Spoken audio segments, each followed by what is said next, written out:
At a store called Kang's Makguksu, a banner announced the first place for the new employee in the Seoul group, the eldest daughter of Kang Makguksu. Voices spread as several women chatted, and a brown-haired woman with bangs was trying on some business clothes. Next to her, a woman and two boys complimented her because the clothes were worth every penny invested, and the boys praised their sister, saying she looked great like that. She seemed very mature that way, although she could only think about the cost calculations of using those clothes. It was 5 workdays for 52 weeks, which amounted to 260 times. If she wore them once every 3 days, it was still 87 times. If she did this for 3 years, then those clothes would cost 1,000 won per day, which were good costs for someone making long-term investments. Moving her arms, she tested the clothes, realizing this might be the only thing she would wear for 3 months, making the woman sigh and ask Ming-young what it all meant. After all, she was a smart girl, so she knew she would do well wherever she went, but she still couldn't help but feel worried. Work was different from school, with mandatory overtime, irrational bosses, company policies. There would be moments when things happened for no reason at all. So, no matter what happened, she should remember these 3 things. First, the woman advised her to do what her superiors told her without arguing or complaining. Second, she should tell people what they wanted to hear, instead of what she really felt. And lastly, she should just smile, no matter what happened. It had been 10 years since then, and Ming-young acted exactly as her mother had told her, obeying her superiors, saying the right things, always with a smile. And with her superhuman business acumen, she became the top employee, first in the employee training workshop, earning first place in the performance evaluation. She was the colleague everyone wanted to work with, the #1 athlete on the company's sports day, first in the company trivia, first in customer satisfaction, among others. She excelled at everything and was climbing through the promotions, becoming the youngest senior manager ever, or at least she should have been until the day before, when she heard she would become an executive assistant because there would be an official designation soon. Therefore, she would become the executive assistant and advisor to TK Corporation's CEO, Lee Ta.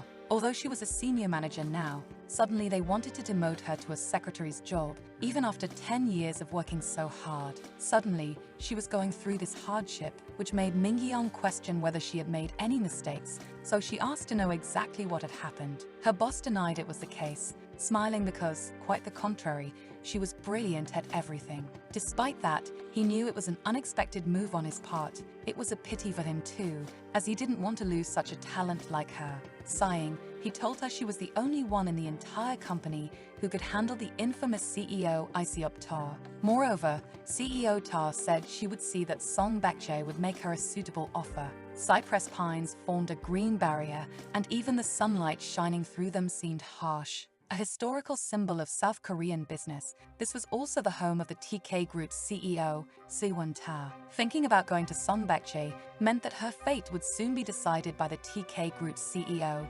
Siwon-ta. It was all or nothing. This could be the biggest opportunity of her life or the greatest crisis ever. Thus, CEO Ta packed his bags to travel, looking ready to go on vacation somewhere. Next to him, CEO Tae was called by a young man in a suit, who was the manager Ji Chaeun Kim, who asked him if he had a good flight. He agreed while handing his bags to Kim, who smiled and said the business trip must have been stressful. Still, stressful wasn't quite the word, because for Lee, the business trip was just an excuse. He hadn't taken a vacation in years because he had been too busy working. This was his chance to finally unwind. 34 years ago, he gave his life to TK so that he could have Song Baek-jae someday, only for Jun-seop to suddenly appear and take over the company's business. Because of that, despite being angry, he let Jun-seop take care of everything and just went on a business trip without even warning. Eager to see how the company would function without his presence, he got into the car to head to the Cheongdam apartment. Kim, while driving,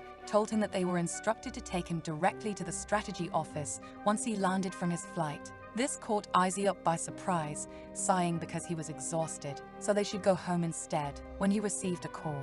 Annoyed again, he wondered who was calling just as he had gotten off his plane. He noticed, picking up the phone, that it was Jun-seop himself, so he quickly hung up without thinking twice, as he just wanted to relax. However, he couldn't even do that because the car stopped in traffic, where numerous cars honked, further irritating him, making Isiop complain that it must be all Junsup's fault again, especially since he was calling once more. When Kim agreed that this was the case, Isiop told him to either hang up or answer the call, until the manager showed him that it was actually Secretary Mingyang Kang calling. This made Isiop widen his eyes, wondering if this was the same one who joined the company at the same time as him. Kim confirmed that she was indeed the manager, while Isiop thought that he always knew she was odd, but now wondered why she was calling the executive director directly like this. At this, Kim mentioned that he would probably need to answer, which made Isiop question why, as it was irritating. Either way, he answered the call, to which Kang smiled as she greeted him,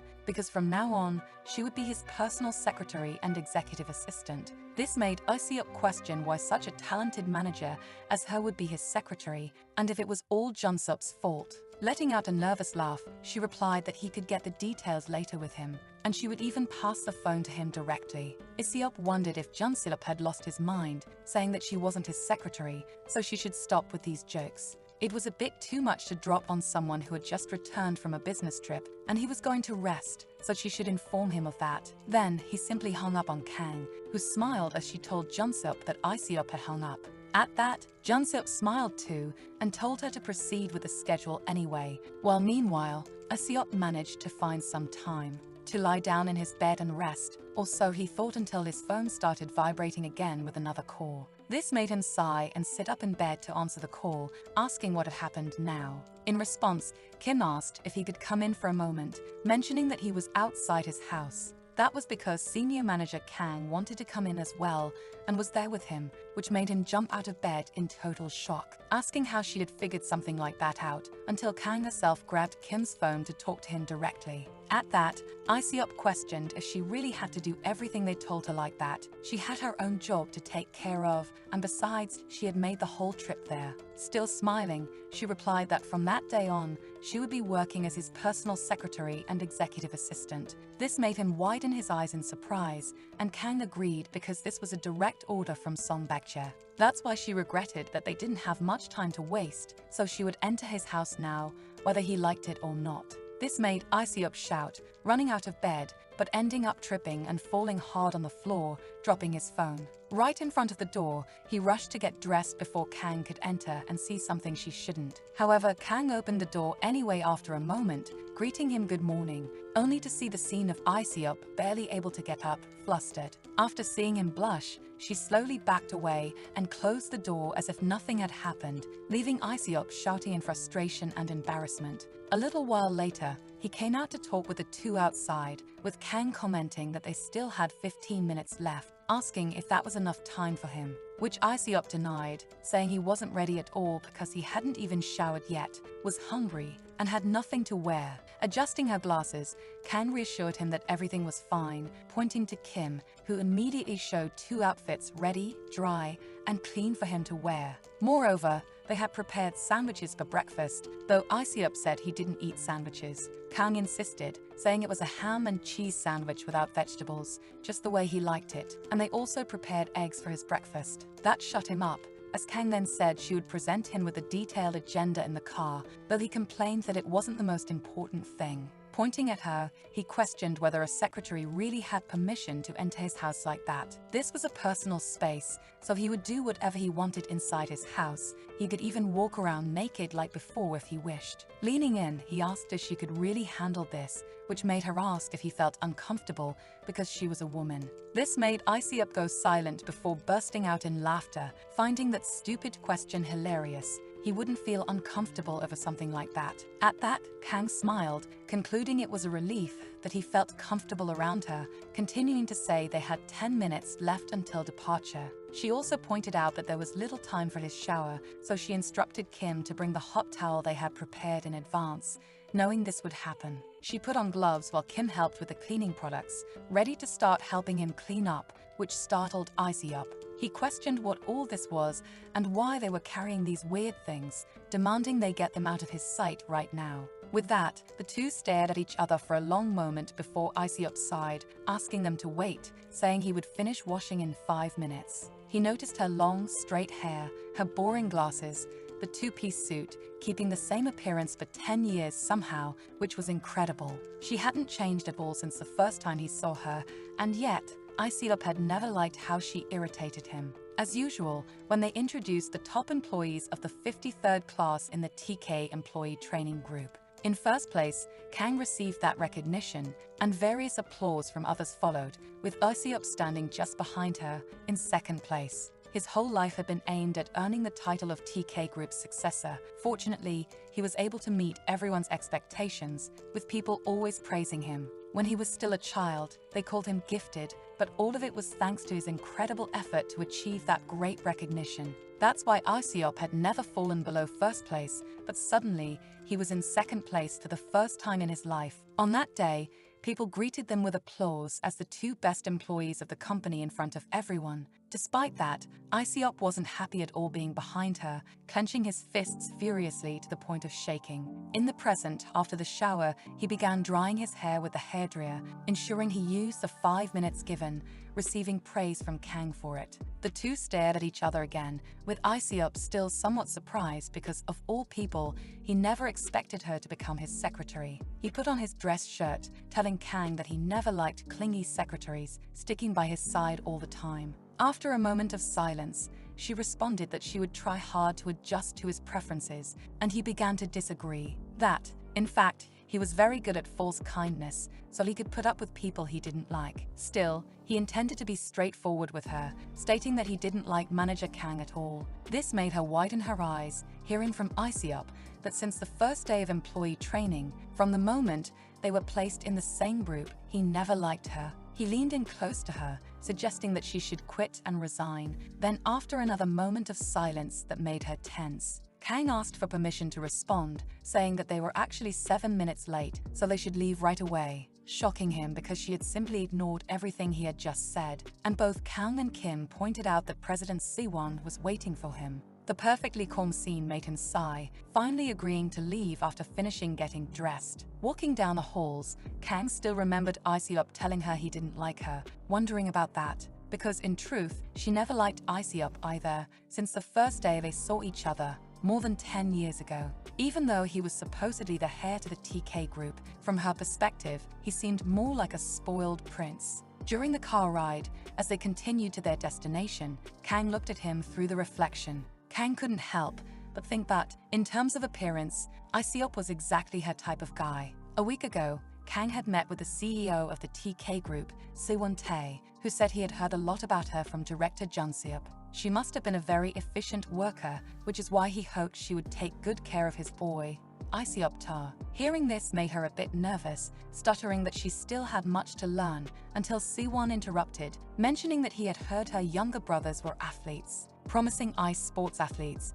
If they were anything like her, they surely must have been quite talented. At TK, they liked supporting talented athletes, reminding her of what Junseop said, that soon she might find out that Song Bakjae would make her an offer. It suited her, the red in the depths of his eyes, in a way that made Kang break into a cold sweat, wondering if this was what the director had been talking about. When she left the meeting with Siwon, she sighed because that conversation had been so intimidating it made her tremble in place. His beastly eyes stared at her, as if to say she'd better do an excellent job. Taking a deep breath, Kang tried not to stay scared for too long. After all, she had worked hard and done well so far. Her twin brothers were probably very worried about money. If her younger siblings didn't have to worry about anything but training, that would be good. It was then, just as she was thinking about them, that she received a call from her two brothers, celebrating on the other end of the line. They truly were a blessed family with the sponsorship from TK Corporation, and Kang stammered that she was happy for them, thinking that as long as they were happy, that was all that really mattered to her, even if she had to keep working under these circumstances. Back to the present, as she thought about how Iseop was still totally her type, she had to restrain herself because she couldn't dwell on that too much. Taking a deep breath, she tried to keep composed because she needed Iseop's approval at any cost to secure funds for her brothers and family. And so, her first day as Iseop Tae's assistant and personal secretary began. When they arrived, the conversation between Isiop and Siwon started, with the grandson bringing a gift for him as a memento because he had received the same from him as a child. Smiling, he asked how his grandfather's health was, to which Siwon replied that he was fine this time, though his shoulders were tense. Watching them, the protagonist thought he seemed like a completely different person from the last time she saw him. As Isiop suggested that they go on a trip together, Kang thought he seemed compassionate, but the grandfather responded that he felt more comfortable at home. To Kang, it seemed that Isiop was the only person who could make Siwon feel at ease. It was then that Siwon began to talk to her as well, looking at her seriously while asking if she was doing her job properly. She hesitated, wondering why she was getting that intimidating look, and replied that it was her first day, so some things could still be improved. Siwon agreed because she had been a bit late, and Kang promised that wouldn't happen again, squeezing her trembling hands. This made Isiop notice her reaction, wondering what was wrong since she was acting like the complete opposite of before. The old man continued, saying he expected a lot from her, and she responded that she wouldn't let him down. Although she kept nervously replying that she would do her best to meet expectations, Isiop thought she seemed terrified for some reason. It was then that Siwon said he wanted his grandson to visit Sunbaekje more often to say hello and report on business, pressuring Kang to remember this, which she quickly agreed to, as Siwon insisted that Isiop was the heart of TK Corporation, and that was why he needed TK's most talented employee as his assistant. This time, it was Isiop who stammered, agreeing that there was no one better for the job than manager Kang, until he began talking about something, which made the protagonist nervous, worried that he was going to start talking about the incident of visiting his house and her being his secretary. Kang didn't want to risk getting fired on her first day, and he noticed that she was genuinely breaking into a cold sweat this time. This made him hesitate before continuing, mentioning how she was acting as his secretary, which made Kang grab his arm, shaking her head with red, almost teary eyes, in a way Isiop had never seen before, which made him nervous too. After she interrupted almost 3 times, Siwon asked what the problem was and what exactly he wanted to say. Finally, Isiop said that he just wanted to thank his grandfather for appointing her as his secretary, thus ignoring the previous topic. Later, they left the meeting with Siwon, with Kang sighing in relief, exhausted after just one conversation. She almost felt that it was because she had pushed herself too hard at work that day, so she headed back to her apartment. Barely able to wait for the chance to take a shower and relax, she opened the door to her house. Startled when she saw her brothers running to greet her, happy because they had been waiting and even complained about how long she took to arrive. Also, there was Kang's roommate, C.A. Lee, who greeted her with a smile, seeing that she must have been tired. She probably hadn't eaten yet either, so she was preparing something, but Kang was still too confused and surprised by everyone's presence there. Lee mentioned that she had heard the good news from her twin brothers, and that's why they were preparing a surprise party. After understanding that, Lee told her to take a shower while the twins agreed they wanted to help in the kitchen. Seeing the chaos of the lively conversation, Kang wondered what they were good for when she was the one carrying all the burden. Anyway, she went to shower and came out a little later, relieved after shaking off some of the exhaustion. With that, Lee commented that her older brother would be arriving soon, and they could all eat together once he got there. This caught Kang off guard, especially since the doorbell rang when Lee's brother arrived, and she ran out to greet him. She greeted him happily, excited to see her brother after a long time, asking when he returned to Korea and if he got stuck in traffic. A little later, Kang also came out of her room to meet Lee's brother, who smiled at her after it had been so long since they last saw each other. Smiling, the protagonist greeted Hyun-sung, Lee's brother, surprised that he hadn't mentioned he was coming back. This made him laugh, saying it seemed she was still the same as ever to react like that, and then he patted Kang's hair, making her blush a little. She then tugged on her shirt, asking if he was referring to that, and he agreed because she still liked that childish character on her shirt. Kang Dok-ko was her favorite character from the children's TV show, Veggie Rangers. The more he peeled, the more appealing he became, but he wasn't very popular among kids. In fact, they were all like one big family, as they were born and raised in the same town, so naturally, they were quite close. Since Kang graduated earlier than other kids, she had no friends her age when she entered the best school in the country at 17. However, both Lee and Hyun were still part of her youthful memories, where they spent a lot of time together during that period. Hyun was her senior in school, and he helped her a lot since she entered the school so young. He was like a reliable older brother. Now, they were all toasting together at the dinner table, with Lee laughing that it was a shame Kang didn't appreciate the refreshing taste of beer. She always said she was missing out on one of life's greatest pleasures, which made Kang laugh because there was nothing to be done when she couldn't handle alcohol.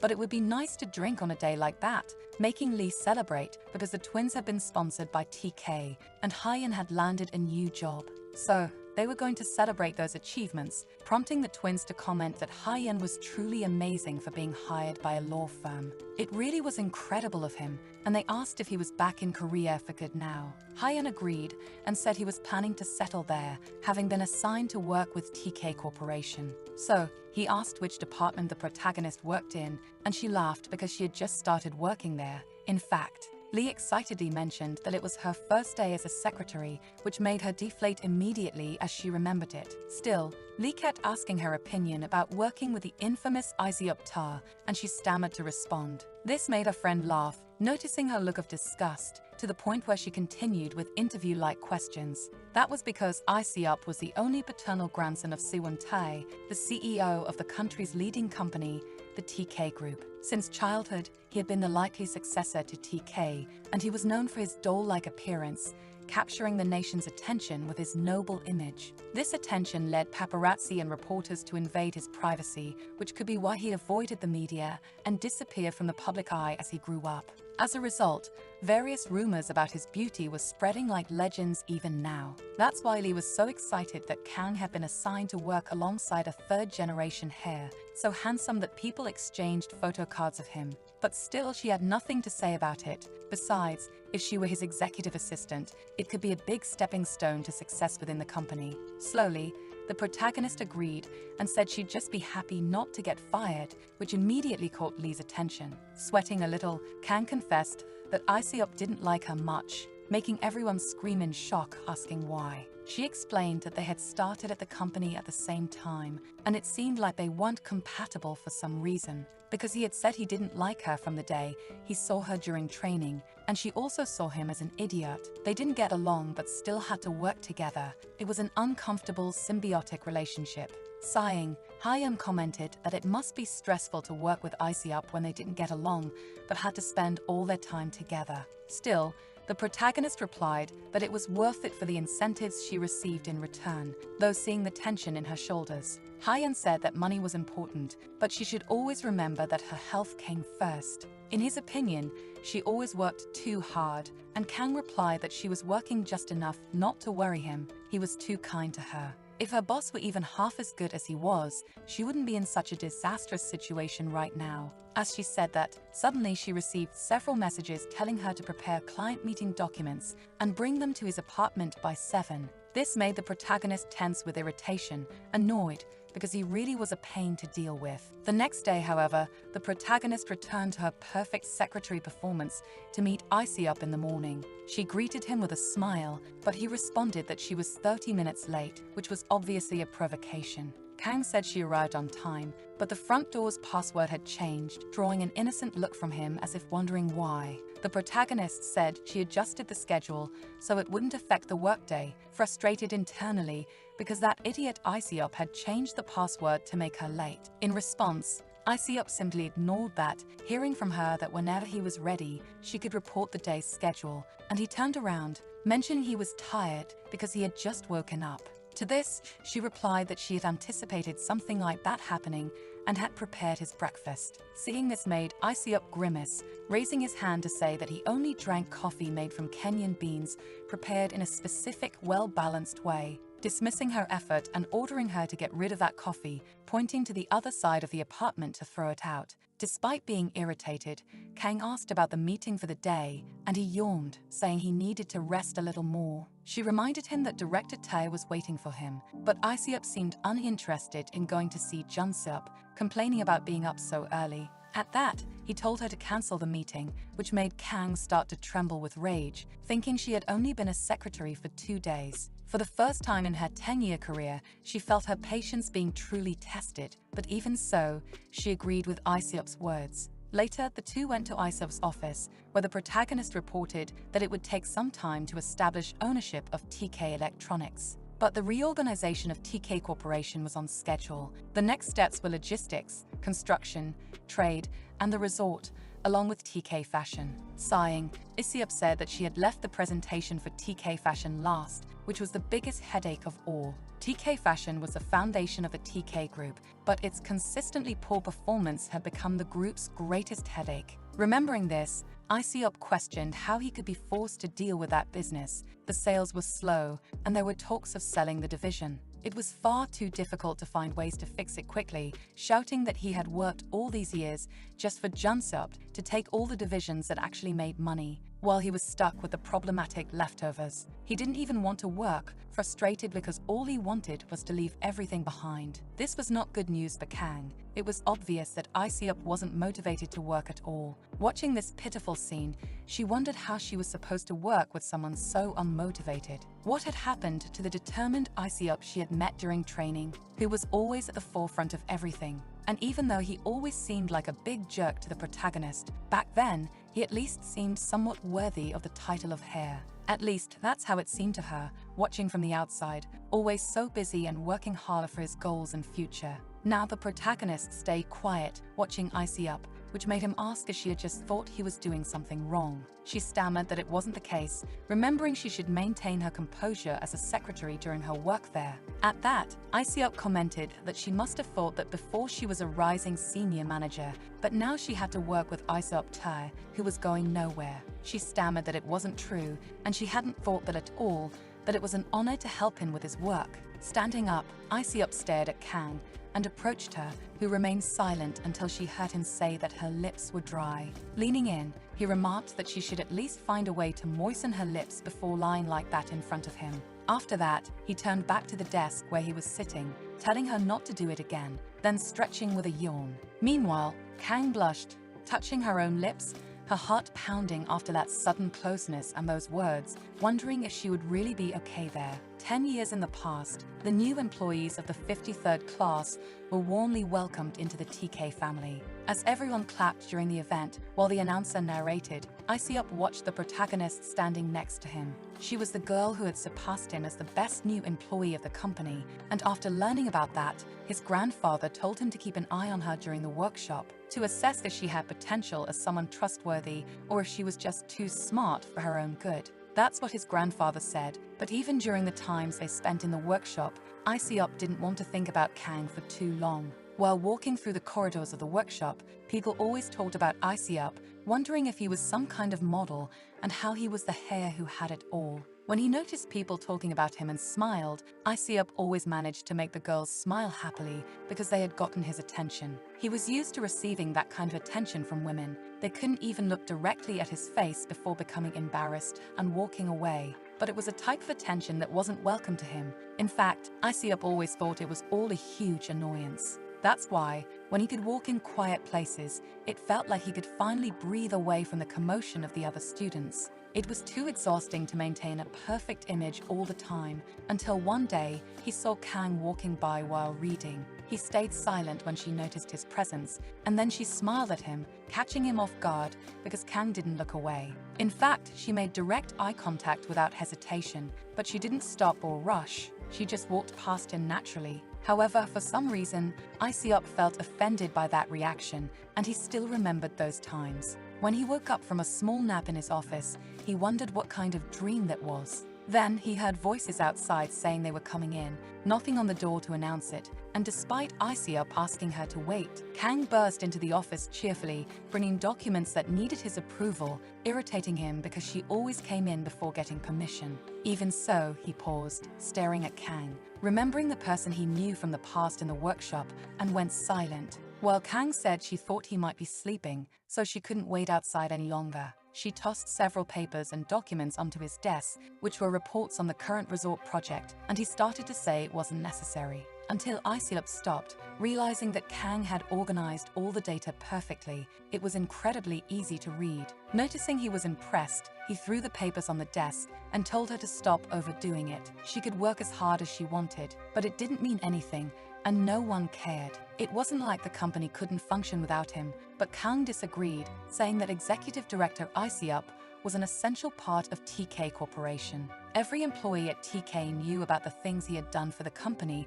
over the past 10 years, and she wanted to say once again how much of an honor it was to see him in action. Her words silenced him before he looked away and agreed that she could leave now. He would take another look at the report later. The protagonist agreed and asked him to let her know if he needed anything, then left his office. Later, Jung-seop laughed, saying he finally had the chance to see Ise-up's face after so long, and questioned what had happened because Ise-up had said earlier he wouldn't work. The executives were delighted that he was back, saying he was doing a great job, to which Ise-up responded that it wasn't his work, it was Kang's. Laughing, Jung-seop said he always knew she was a great idea as his secretary, and Ise-up questioned how he managed to transfer her. He should know better than anyone that Kang was too good to be just an ordinary secretary working like this. Jung-seop laughed again and asked if Ise-up really didn't know. He should have investigated over the past few days, at least talked to advertising manager In Mok-yu. Then he mentioned that Kang's twin brothers,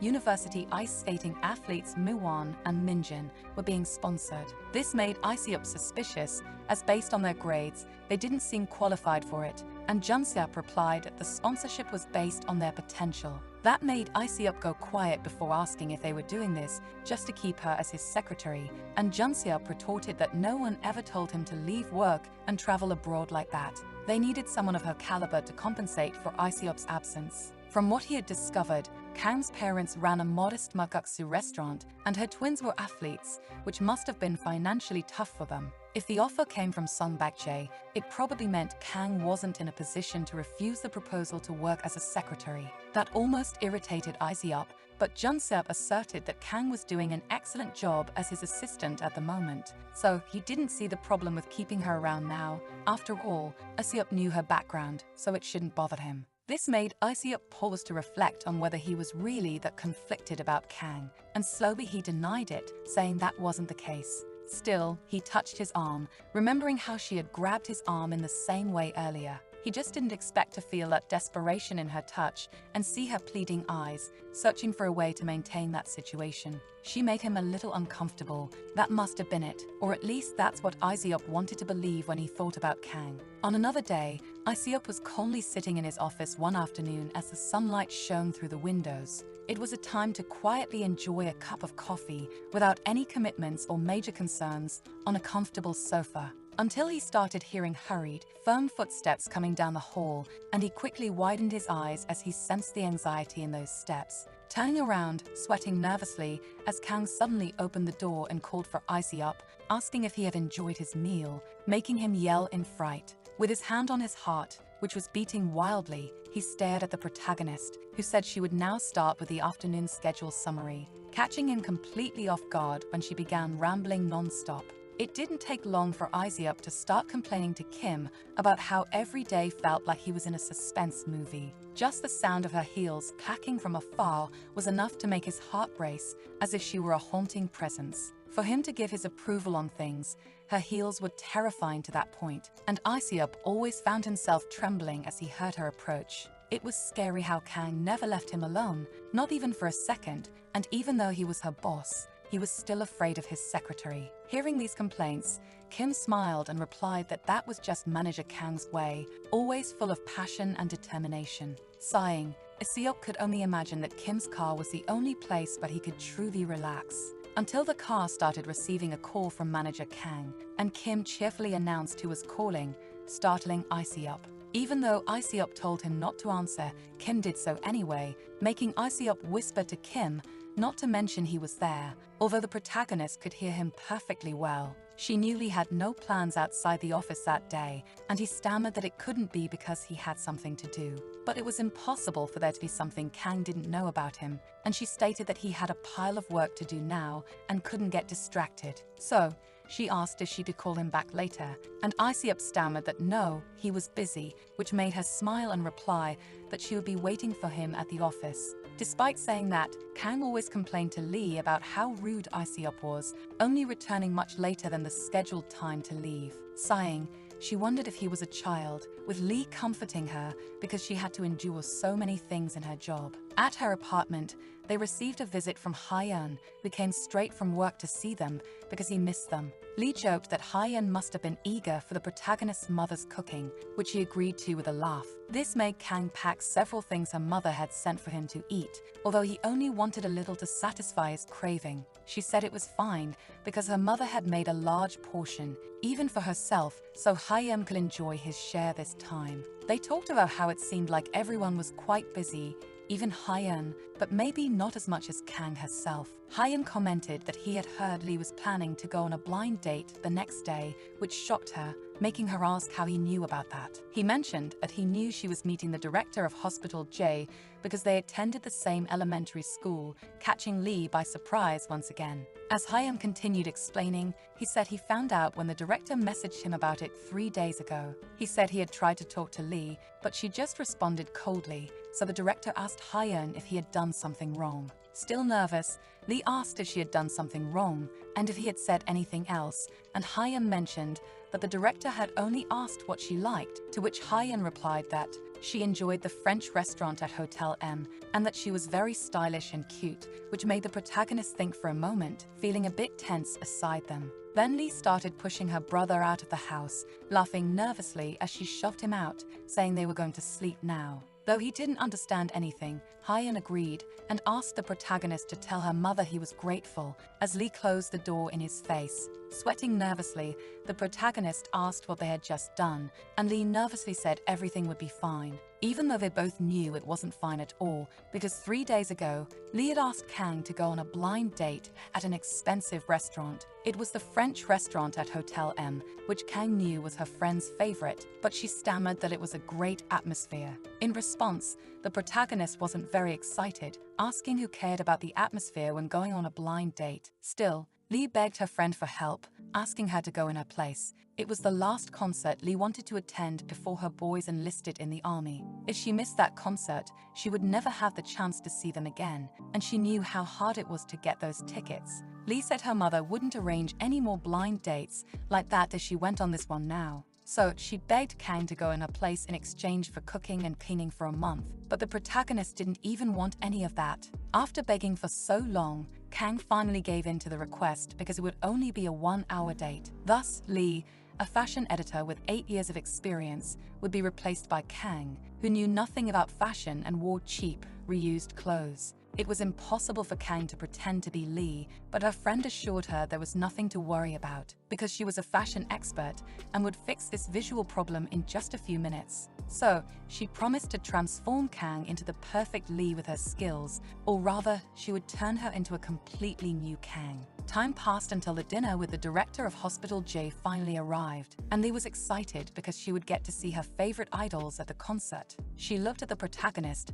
and asked if she was ready to go on the date, at least mentally, and Kang nervously agreed. Lee eagerly started the visual transformation on her friend and pulled her to start getting her ready. She sat her down to begin her work, bringing in a special guest to do her makeup for the day. It was fun for Lee to imitate beauty gurus, so she always spoke and played around like that, smiling as she'd asked Kang if she was ready for a makeover, showing off an organic emulsion for sensitive skin, a soothing, radiant, illuminating toner with snail essence. First, she would start with skincare, touching Kang's face and complimenting her on her great skin, even though the protagonist had no idea what was being done. Time passed as Lee worked on Kang's face, hair, and everything necessary to complete the full transformation. Not long after, when the protagonist looked at herself in the mirror, she gasped in surprise because she barely recognized herself. This made Lee smile, saying it was too early to be impressed. Now they could move on to the real final version, which was the process of dressing her.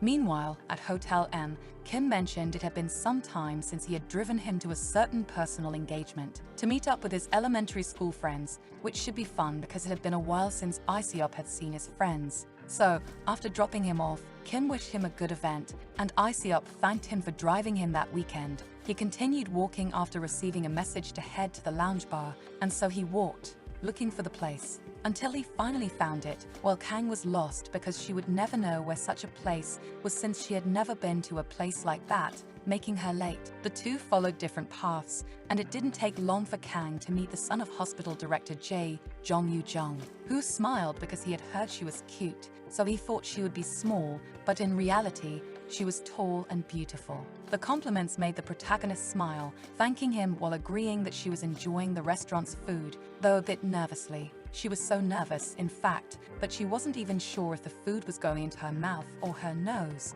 Her fork barely touched the food properly. Lee had said she only needed to stay for an hour, so she just had to wait for 10 more minutes until the date ended. Then Jong asked if it would be okay to take her to the lounge bar on the top floor of the hotel. The lounge bar was very famous for its cocktail, Seoul Night. People said it was a fitting name because it had an excellent taste while you gazed at the city's night lights. She covered her mouth with a smile, apologizing because, despite it sounding tempting, she still had to work the next day. Later, she left with a sigh of relief because it was finally over. The makeup had been uncomfortable since she wasn't used to wearing it regularly, and the contact lenses were drying out her eyes, so she decided to take them off and toss them in the trash. Despite that, she remembered that Lee had booked a night at Hotel M to enjoy the stay and had left everything ready for her to take advantage of. One night, plus a free cocktail without any refund. Though she was still worried because she had to work the next day, it was quite the conflict. As she headed to the hotel, Kang paused to admire the place, realizing she had worked a lot in the past few months and didn't know when she would have the chance to enjoy a place like this again. She had also dressed up just for this day. At the very least, she could enjoy this night as Kang. Meanwhile, Aseop was drinking with his elementary school friends and chatting about various things as he sipped on wine. One of them asked why he still wasn't dating, surprising Aseop because they had brought up the topic so suddenly. The friend laughed, saying there wouldn't be another opportunity to talk about it, and they asked if Aseop planned to stay single forever, making him freeze. As the others commented that he didn't have a potential marriage partner, maybe the daughter of some professor. However, Aseop asked why they were all so interested in his personal life at this point. There must be something more interesting than the life of an heir in his 30s with zero dating experience. This made them all laugh at Aseop, toasting and wishing him luck to finally find a girlfriend. Despite Aseop's embarrassment, he watched as they opened a bottle of champagne and toasted together. They seemed more excited than Aseop himself about the idea of him dating and getting married at this age. He simply decided to take another sip of his drink until he began hearing footsteps in the hallway that gave him a familiar chill. When he looked up, he saw Kang walking nearby, completely capturing his attention. She walked right past him, but Aseop instantly recognized her as Kang because of her distinct footsteps. Even so, he felt like he was losing his mind seeing Kang in a place like this so suddenly.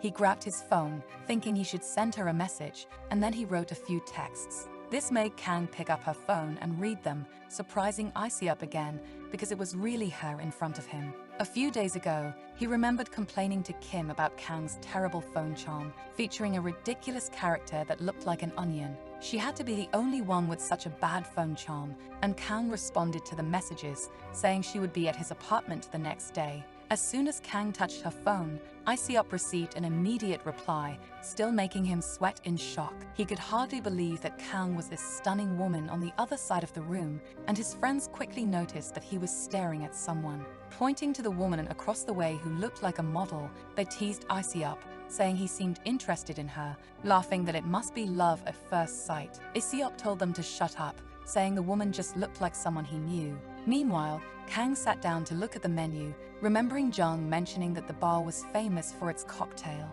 Thinking that it sounded delicious, she decided to try the drink, buying it and figuring she could handle the alcohol. After all, she was staying at the hotel, so she could just enjoy the night a little, sipping the cocktail while listening to the music playing in the lounge, watching the night outside the window as she sat alone at the table, smiling at her own reflection as she felt quite good about herself that evening. That's when she was caught off guard by Jung showing up again, nervously laughing as he said he went to get a drink and thought he'd like to see her again. The compliments made the protagonist nervous because she had already ordered a drink, and it was strange since she couldn't drink much more than that. Still, Jung sat down with her to chat at the table, and Aseop noticed this from across the room, wondering what was happening. It didn't seem like the man was Kang's boyfriend based on how they were acting, and meanwhile, Jung ordered more drinks. The Purple Rain, which women liked for its great fragrance. and a sunset, which had a base of deep, sweet whiskey, serving them all so Kang could drink and enjoy,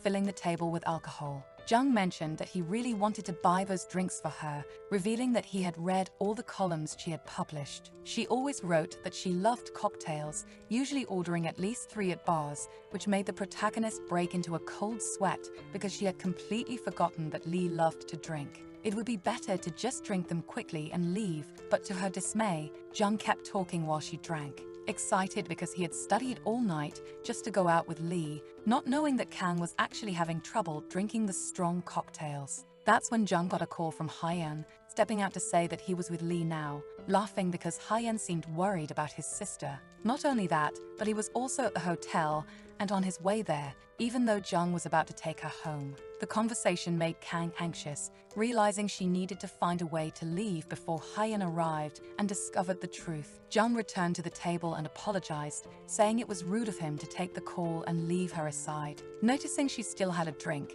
he suggested they enjoy it slowly while chatting, and Kang thought that if this was the last one, she needed to finish it quickly. Seeing her drink so much made Jung laugh, commenting that she was really good at drinking, as expected, but soon she found herself starting to feel the effects of the alcohol. Everything seemed to sway in her vision, worrying Jung as she began to feel dizzy. The protagonist stood up, saying she was going to leave, but Jung mentioned that Hyeon was on his way and they could wait for him. She wanted to get to her room as quickly as possible. It was bad because, despite wanting to leave, Jung kept insisting she sit back down. Seeing the scene, Iseop approached them and questioned why Jung was trying to stop someone from leaving like that. This made Jung break into a cold sweat and stammer that it wasn't what it looked like, that Iseop had misunderstood, which made Kang feel that the voice was familiar to her. But she couldn't recognize his face because she was too drunk, everything felt too stuffy, and she wasn't feeling well. Iseop said he had been sitting nearby and saw everything,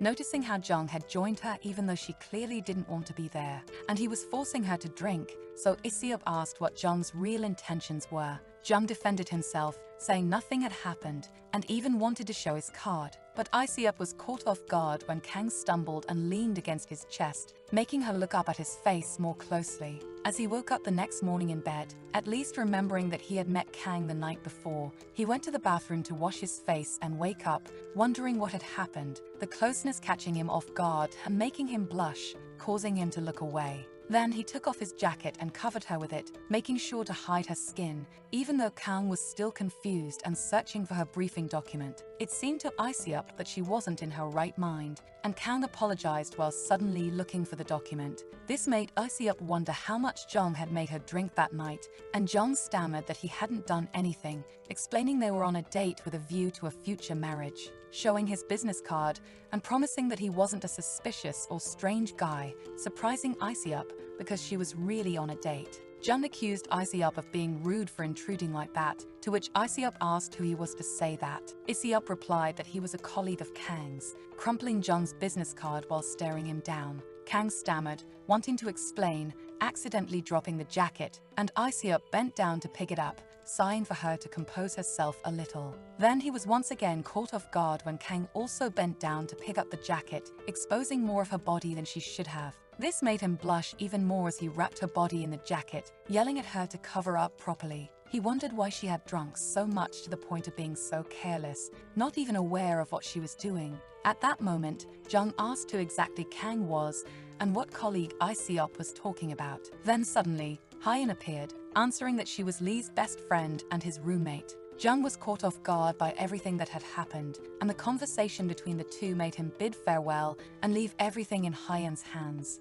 Meanwhile, Iseop wondered who this man was who had appeared so suddenly, but Hyeon approached the executive director. Bowing to apologize for the commotion, he explained that he had been assigned as a legal consultant for TK Corporation, but hadn't expected to meet Iseop like this. When Kang looked up, it took her a moment to recognize Hyeon, freezing as she wondered what exactly he was doing there. Then she remembered that she could be in trouble if she got caught, though she hadn't realized she'd already been caught in the act. With that, the protagonist turned to hide behind Iseop, grabbing his hand in a way that made him blush again. He wondered what was happening now, but noticed that Kang seemed as nervous as the last time. Hyun smiled, noticing that Kang was too drunk, but said he would take care of her from now on and take her home. However, Iseop interrupted, saying she was his employee and that he couldn't hand her over to a stranger just like that. He asked what the relationship between them was, to which Hyun replied that they had been close friends since they were young, so there was no need to worry. He reached out to bring Kang closer,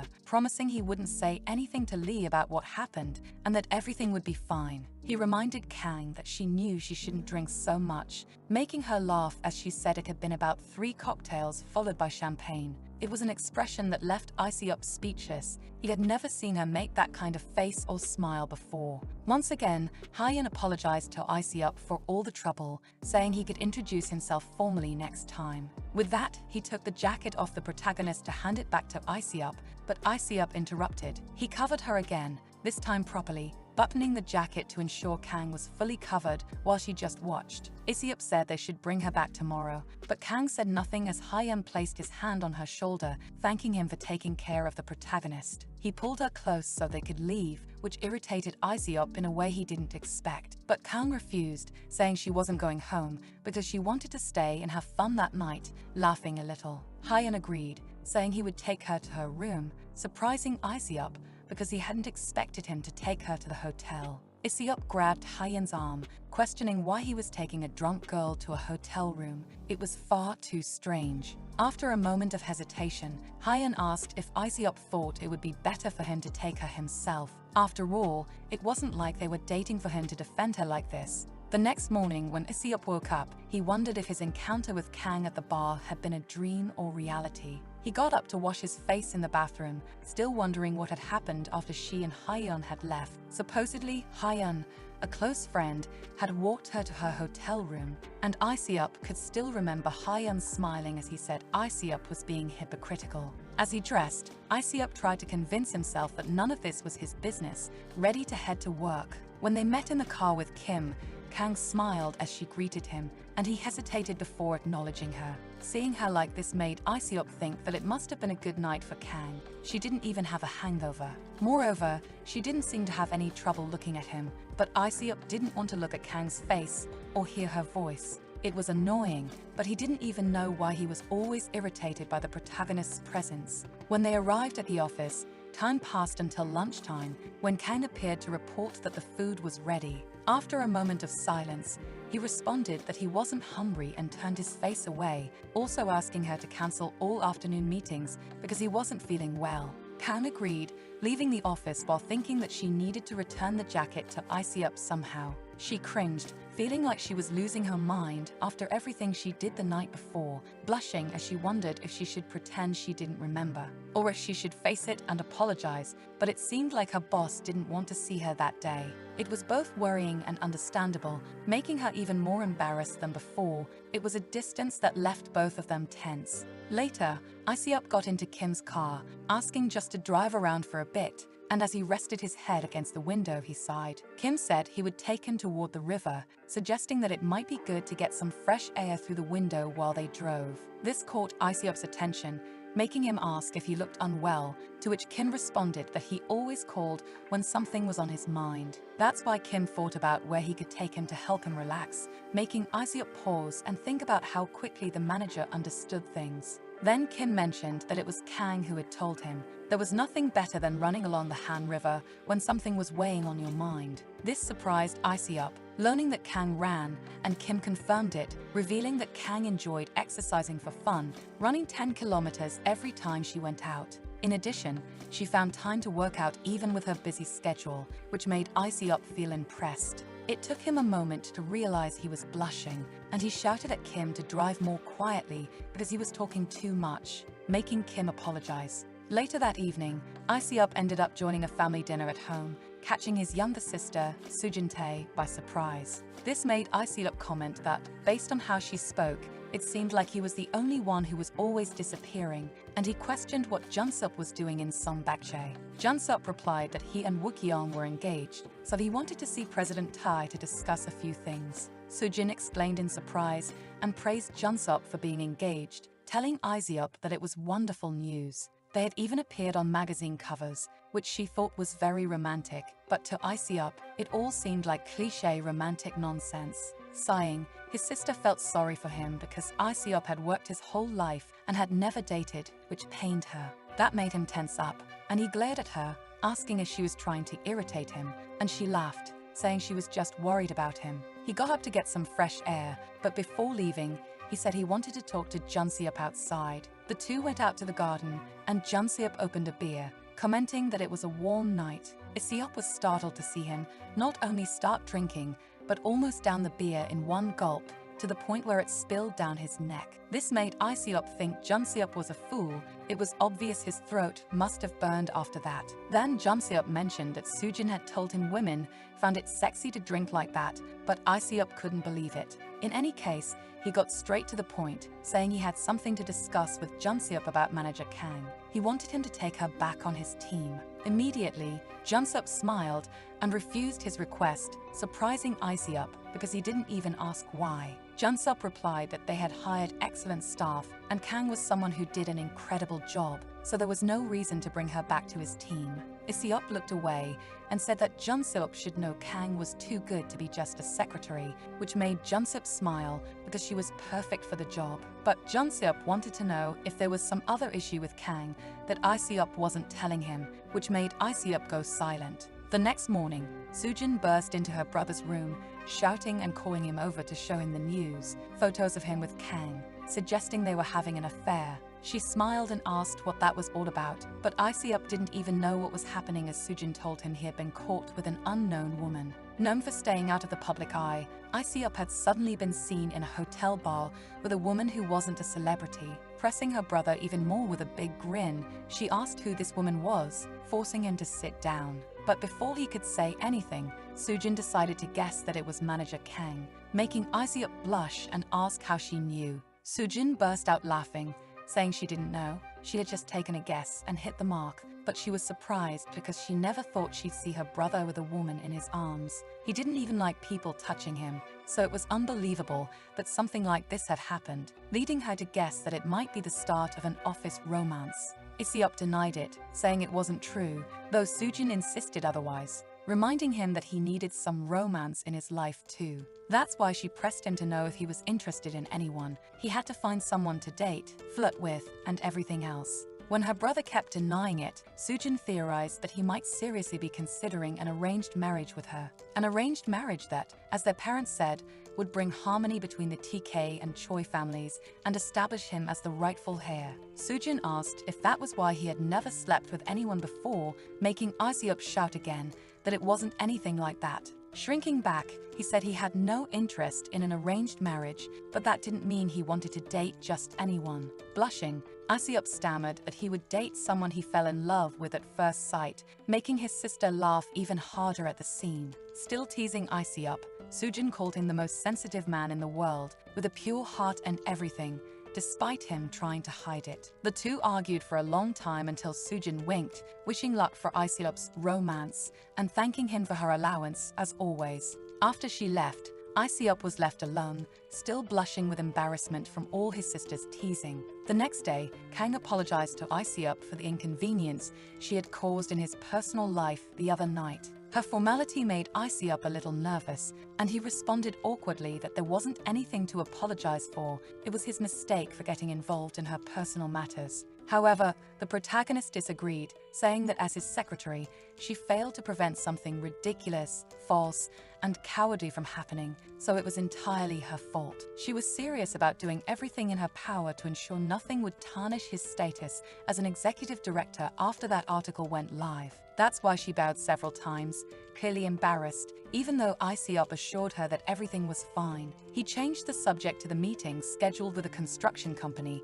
and he got ready to leave while she went to prepare the car. The two took the elevator down, and Isiop wondered if what had happened really warranted such repeated apologies. Deep down, it seemed that for Kang, everything was just part of the job, simply another matter she needed to handle. She was just doing her job as a secretary, which made him question what exactly he had been expecting. When they stepped out of the elevator, they were suddenly met by a swarm of photographers flashing their cameras at them. The sudden attention made Isiop freeze, his heart racing with nervousness, anxiety, and discomfort. Kang quickly noticed this and rushed to wake him from his shock, grabbing his shoulders when she saw him stumble and cover his face. She became worried as he turned pale and started gasping for air, trembling badly in the midst of a panic attack that made him feel like throwing up. This made her tense too. Of all times, this had to happen right now. That's when Kim appeared, speeding toward them with the car and yelling for them to get in quickly, which they did.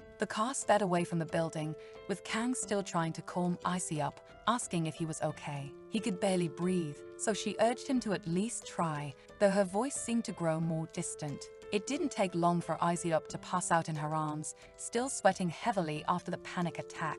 In his memories, Icy up could recall when, as a child, TK had been passed down to him, and the entire world had its eyes on him. That's why, throughout his life, he had been haunted by the flashes of cameras blinding his eyes. Pictures were taken of him every day, with no sense of privacy or space to live his own life. He was ordered to always behave, never to let his guard down. He was the face of TK, the future of the company. The bright lights had always made him anxious and nervous ever since he was a child, and this time was no different. Unconscious, he could hear a voice calling his name repeatedly until he finally woke up with a start. Sitting up slowly in bed, he sighed as he realized that he had fainted and ended up in the hospital. Even though he thought he had gotten better, it seemed he was still struggling, which reminded him of how scared and worried Kang had been. He noticed her sitting on a nearby couch, fast asleep after spending her time there with him. This made him wonder if Kang had stayed by his side the entire time, even staying so late, and she surely must have been exhausted. It wasn't long before Kang woke up too, startled when she realized Icy-up had gotten up. She helped him sit back down, warning him that he shouldn't get up yet and needed to rest, though he insisted he was fine. Icy-up told her to go home now because she must be tired, but the protagonist refused, saying it was her fault for not taking care of his health, so she would stay. After all, he had been skipping his meals lately, and she would make sure he ate well before she left. That startled Icy-up.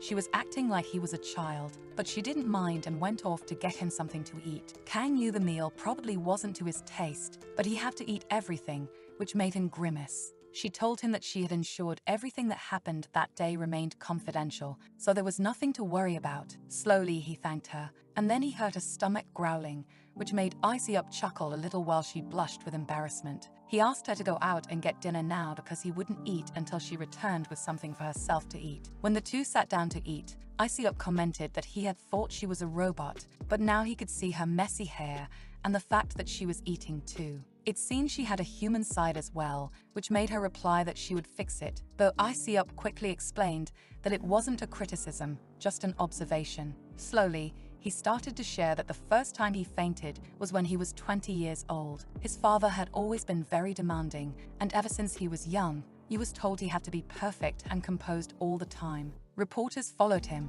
always trying to find something to write about, so his father wanted him to be cautious, and he always was. So, Icy-up lived with constant anxiety, never taking the risk of tarnishing the company's image because of something he said or did. The reporters were constantly following him, waiting for any mistake, bombarding him with blinding flashes from their cameras. At one point, he thought he would get used to the flashes, but even as time passed, that never happened. One day, during a family photo session, a flash went off right in front of his eyes, and suddenly he collapsed, fainting on the spot. After telling this story, he gestured and smiled at Kang, suggesting that they should rest for a while. Icy-up felt a little embarrassed for talking so much and asked her to continue eating, which made her fall silent. She thought that Icy-up had been through much more than she had ever imagined before. Sometime later, she said she would return at 8 a.m. with the preparations for the morning's video conference. This made Icy-up check his watch, commenting that it was already too late,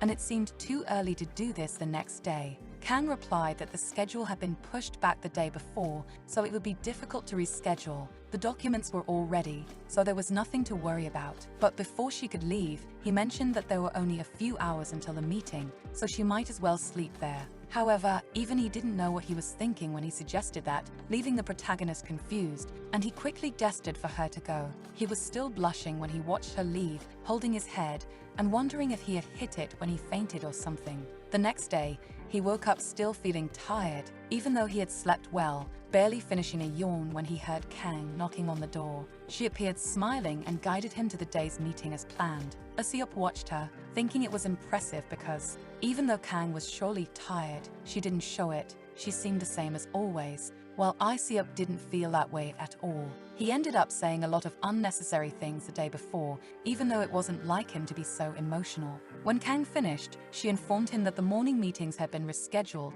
clearing his agenda for the rest of the day to allow for his recovery. At this, he stammered out a thank you, and not long after, he received a visit from Sujin, who had heard he was off for the day. She arrived to deliver a bouquet of flowers, under orders from their mother, who insisted on visiting him since he was in the hospital. Hearing that his mother knew about it made Aesop freeze, and his sister nodded, explaining that she had gone to Busan to get medicinal herbs. As the two conversed, the protagonist smiled, noticing how close Aesop was to his family. When Sujin approached to greet her, Kang greeted her formally, and Sujin remarked that she had seen her before at the employee competitions, praising her for finishing first. Beside them, Aesop crossed his arms and told Sujin to leave now, that she had done what she came for. But his sister refused and pulled him aside, whispering that she would help him, or maybe she would just spill a secret, leaving him confused. Still, Sujin approached Kang again, smiling and suggesting they go out for coffee,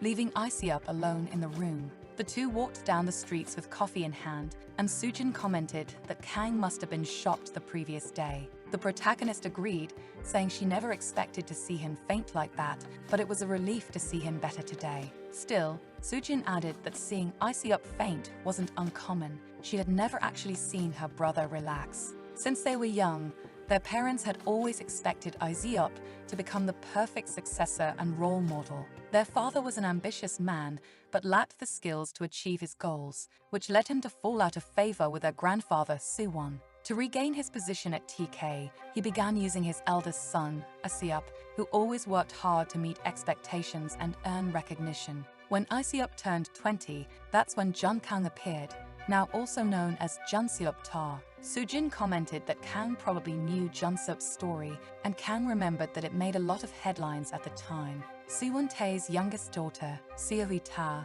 had fallen in love with a volleyball player, ran away to America, and disappeared. No one heard from her for 20 years, until the existence of her son was revealed after her death. After the aunt who had been hiding in America passed away from leukemia, Junseop had nowhere to go, so Suwon accepted him as his grandson. That's how he received his current name, and for Aesop, who considered himself the only heir, it was like a sudden threat appearing. So, he worked hard for 20 years to avoid losing to Junseop, up until recently, when their father's mistake handed half of the company to Junseop's side. For Aesop, it must have felt like his whole world had turned upside down. This made the protagonist realize she had always jumped to conclusions about Aesop, thinking of him only as a spoiled heir. At that point, Sujin said that her brother hadn't even had a chance to rest before starting to work, and he was under immense stress. That's why she was relieved that Kang was by Aesop's side now, and she looked at her expectantly, as if wanting to call her by her first name.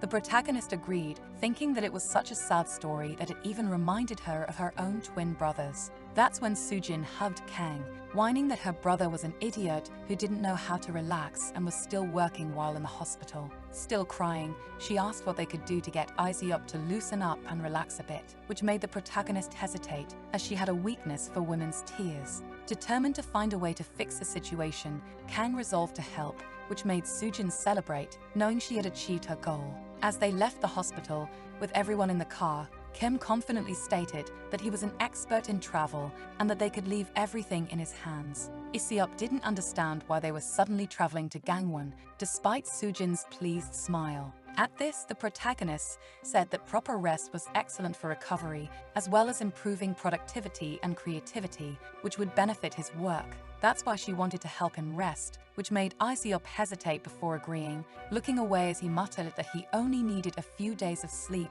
and that a trip was over the top. Still, Kang smiled because, despite his complaints, he seemed quite excited from her point of view. This made her feel a bit sorry for Iceup, thinking that he must have worked way too hard for him to end up in this situation. That's why she was now determined to make sure he and she herself enjoyed this trip together. Driver Kim had gone through various stages in his life, from elementary to secondary school and high school, serving as the president of the entertainment club. He had been a representative at Jongdaeung University in the automotive engineering department, the president of a self-made automotive club, and much more. The protagonist recognized his efforts and everything he had accomplished throughout his life, which is why she chose him as the driver for this trip. He had even booked excellent accommodations, prompting Kang to thank him for organizing the itinerary for everyone. Iceup was confused by how far they were traveling, and Sujin laughed, saying the fewer people around, the better, eagerly anticipating the future events. They headed to the Jeom Sok Pension in the Jayu Aremdon Hills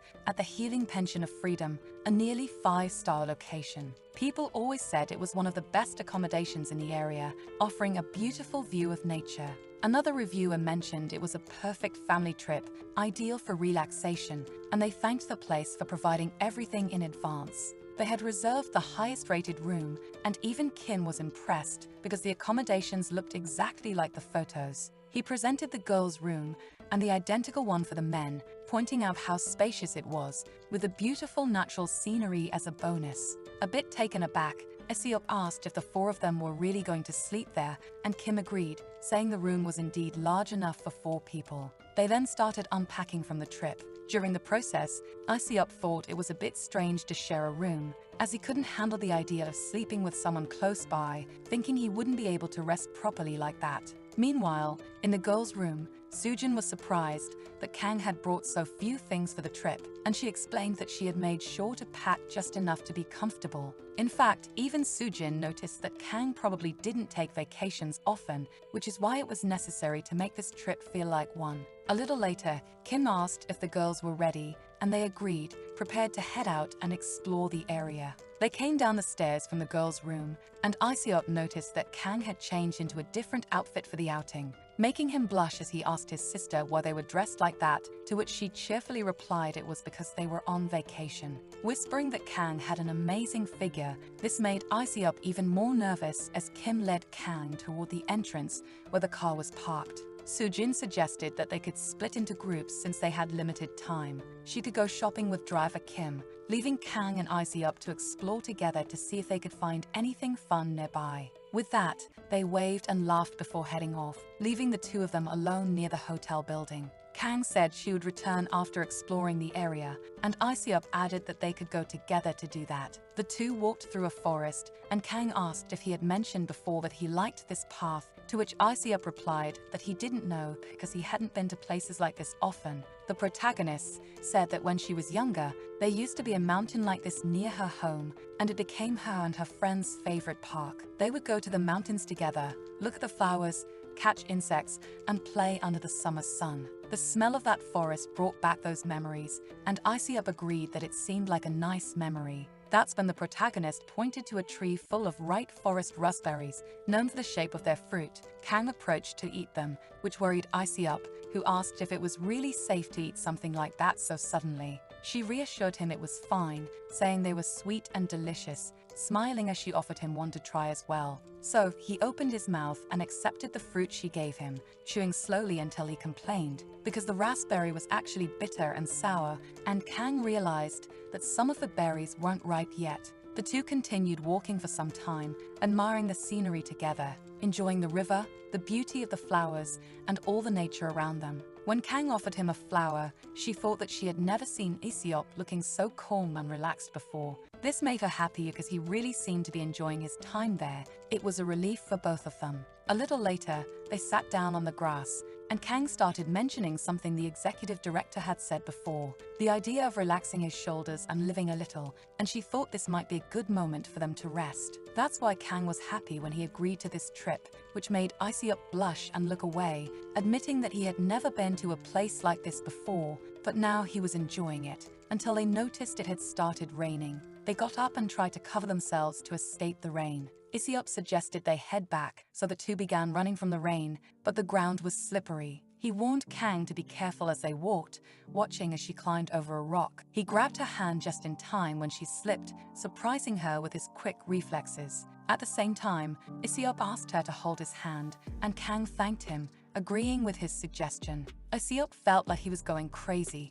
Although it wasn't summer, he wondered why there was such heavy rain. They stopped running near a station, sitting on a bench, their bodies completely soaked. He looked at Kang for a moment before wringing out his jacket, which was drenched, and placing it over her shoulders. He told her that the assistant manager would be there soon, so Kang should use the jacket to stay warm until then. But looking more closely at Isiop, Kang replied that he seemed to need it more than she did. This made her ask if he was all right, noticing how soaked he looked as she reached out a hand toward him. This made Isiop blush, stammering as he pulled away, saying he was fine, just feeling a little warm from running. Still, the protagonist noticed that his face was completely red, and she asked for permission to check his forehead, placing her hand on it. She thought he might have a fever and that they would have a problem if he caught a cold, but Isiop pulled away again. He tried to deny her concerns, but he could feel something was wrong, to the point where he felt nauseous. That's when Kim and Soojin arrived with the car, shocked to see the two of them drenched from the rain, and told them to get in. After they got in, they commented that the rain had come out of nowhere, even though it wasn't in the weather forecast, so it was understandable they had been surprised. During the car ride, they hit a bump, and Kang and Isiop's knees accidentally touched, making Isiop blush as he turned to look out the window. But Kang didn't even notice, focused on her conversation with Kim and Soojin as they continued down the road. Back at the building, the four of them gathered to prepare something for dinner, and Isiop watched Kang from a distance. They all worked together to make a barbecue to enjoy their time, but Isiop couldn't stop watching Kang smile the entire time. Later that night, he went outside to be alone for a while, looking at the remnants of the flower he had kept from the forest. Suddenly, Kang called out to him, making him quickly hide the flower in his pocket as he saw her approach. She said she had been looking for him and asked why he was out there alone. Isiop responded that he just wanted some fresh air. The two sat down, and Kang confessed that she had really enjoyed the day. Perhaps she hadn't realized it because she had been working non-stop. But now that they were all having fun together, she felt like she was finally moving forward without having to look back. After a moment of silence, Isiop agreed that he had been living intensely, and now he felt like he was holding her back as well. This made her smile, replying that it wasn't true, explaining that ever since she was young, she had excelled at everything because she was smart. That's why she had always done well in school, even when she had to work after graduating from high school. Due to her financial situation, she thought everything would work out. In response, Isiop smiled and agreed that she had done a good job, and Kang continued, saying that she could do well as his assistant. She added that until he reached the top of TK Group, she would be by his side and work hard to support him in any way she could, delivering great results. Kang's determination made Isiop blush a little, timidly agreeing again, asking her to do just that. Then, shortly after, one of their phones started vibrating with a call, and Kang realized it was hers. She excused herself to take the call.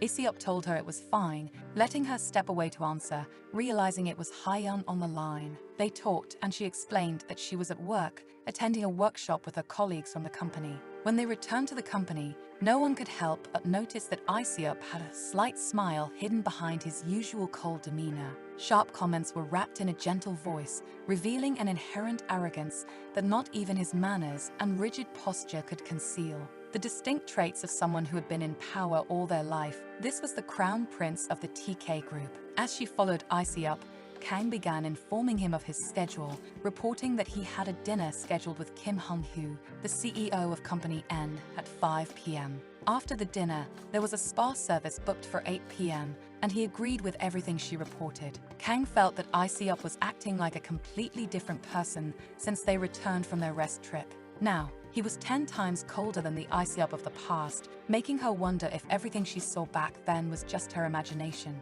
Deep down, she felt that Isiop had always been this way, but for some reason, he was acting more distant now. The two spent time together, even inside the car, and Isiop would sometimes glance at Kang when she was distracted. He would quickly turn his head away when she started talking, ready to go over his schedule, and he agreed, almost startled, that she had almost caught him spying on her.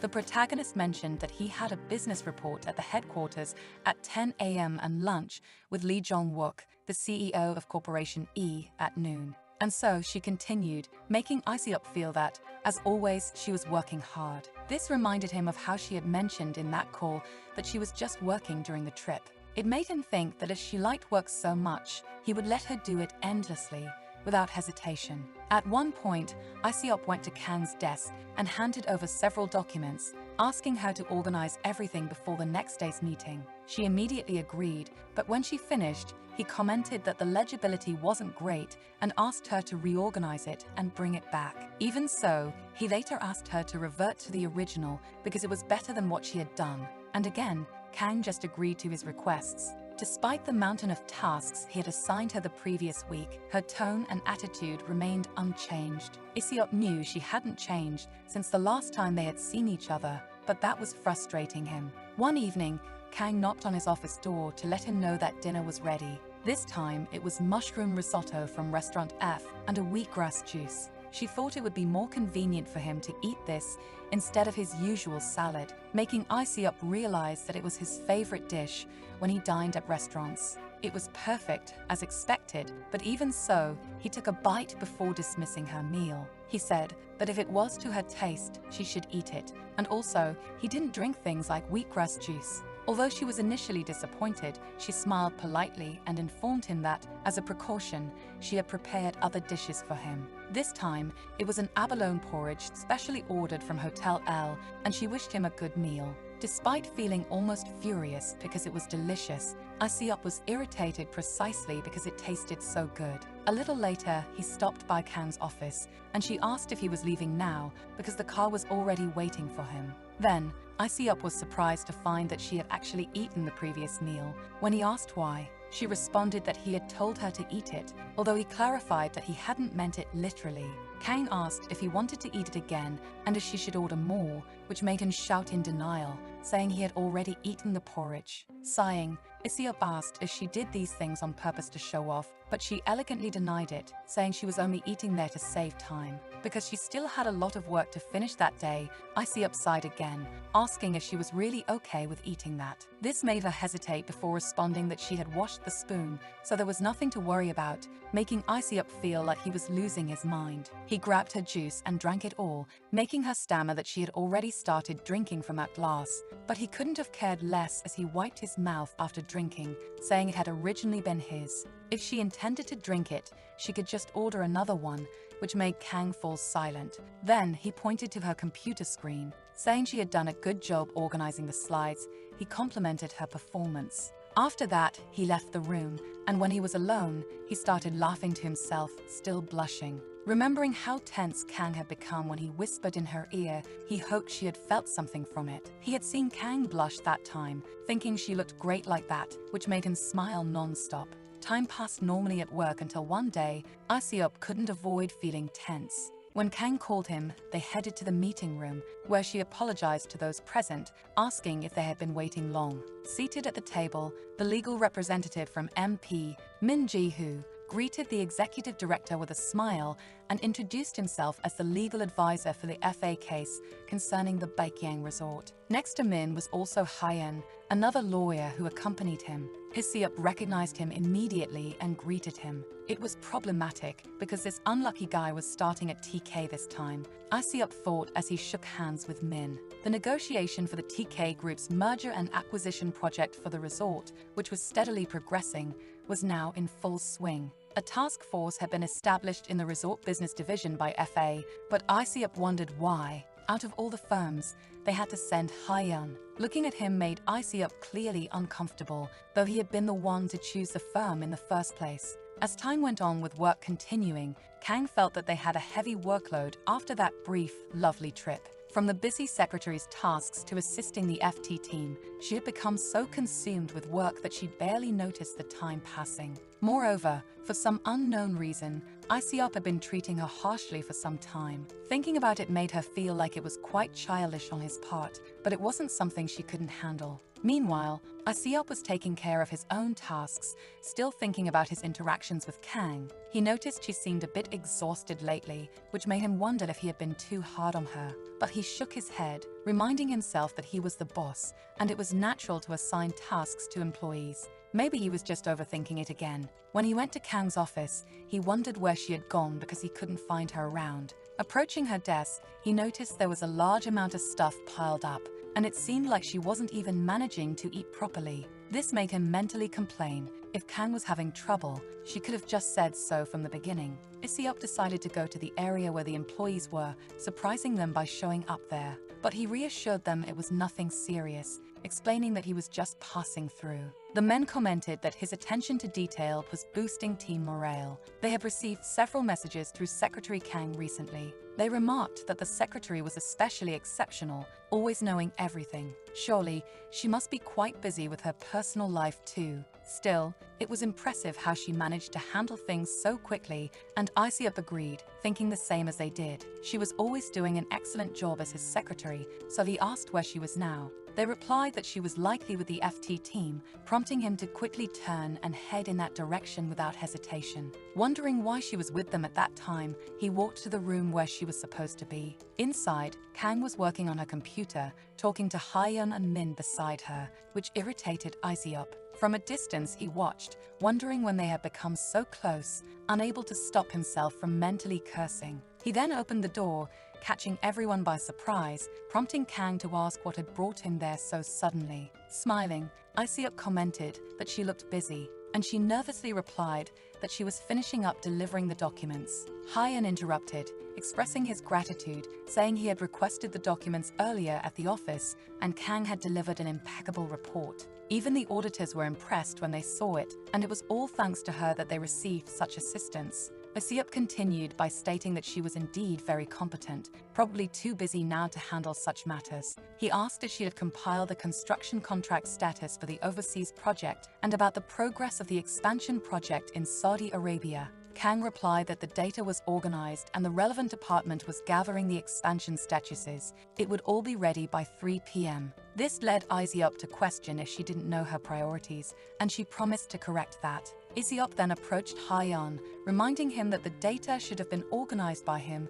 since that was the reason he was hired. He also asked if the executive director's secretary of TK's business department was his friend or something like that. Hesitating, Hyun apologized, saying his lack of attention had caused issues with the work, and Aesop agreed that was indeed the case. As Aesop was leaving, he asked if Kang wasn't going to accompany him, and she agreed that she would. The two left while Aesop wished everyone a good continuation of their work, still with that smile that made everyone tense. He also ordered them not to interfere with his secretary as he closed the door behind him, still glancing at everyone. That's when Kang's childhood memories began to resurface, about how she, Lee, and Hyun were always together. Even Hyun could remember how they ate raspberries in the forest, or how she had changed from the child she once was to the woman she had become. At the time, she had asked him when his enlistment would be, and Hyun told her it would be in the first week of the following month. Kang was sad, saying she didn't think she could survive school without him, and he laughed,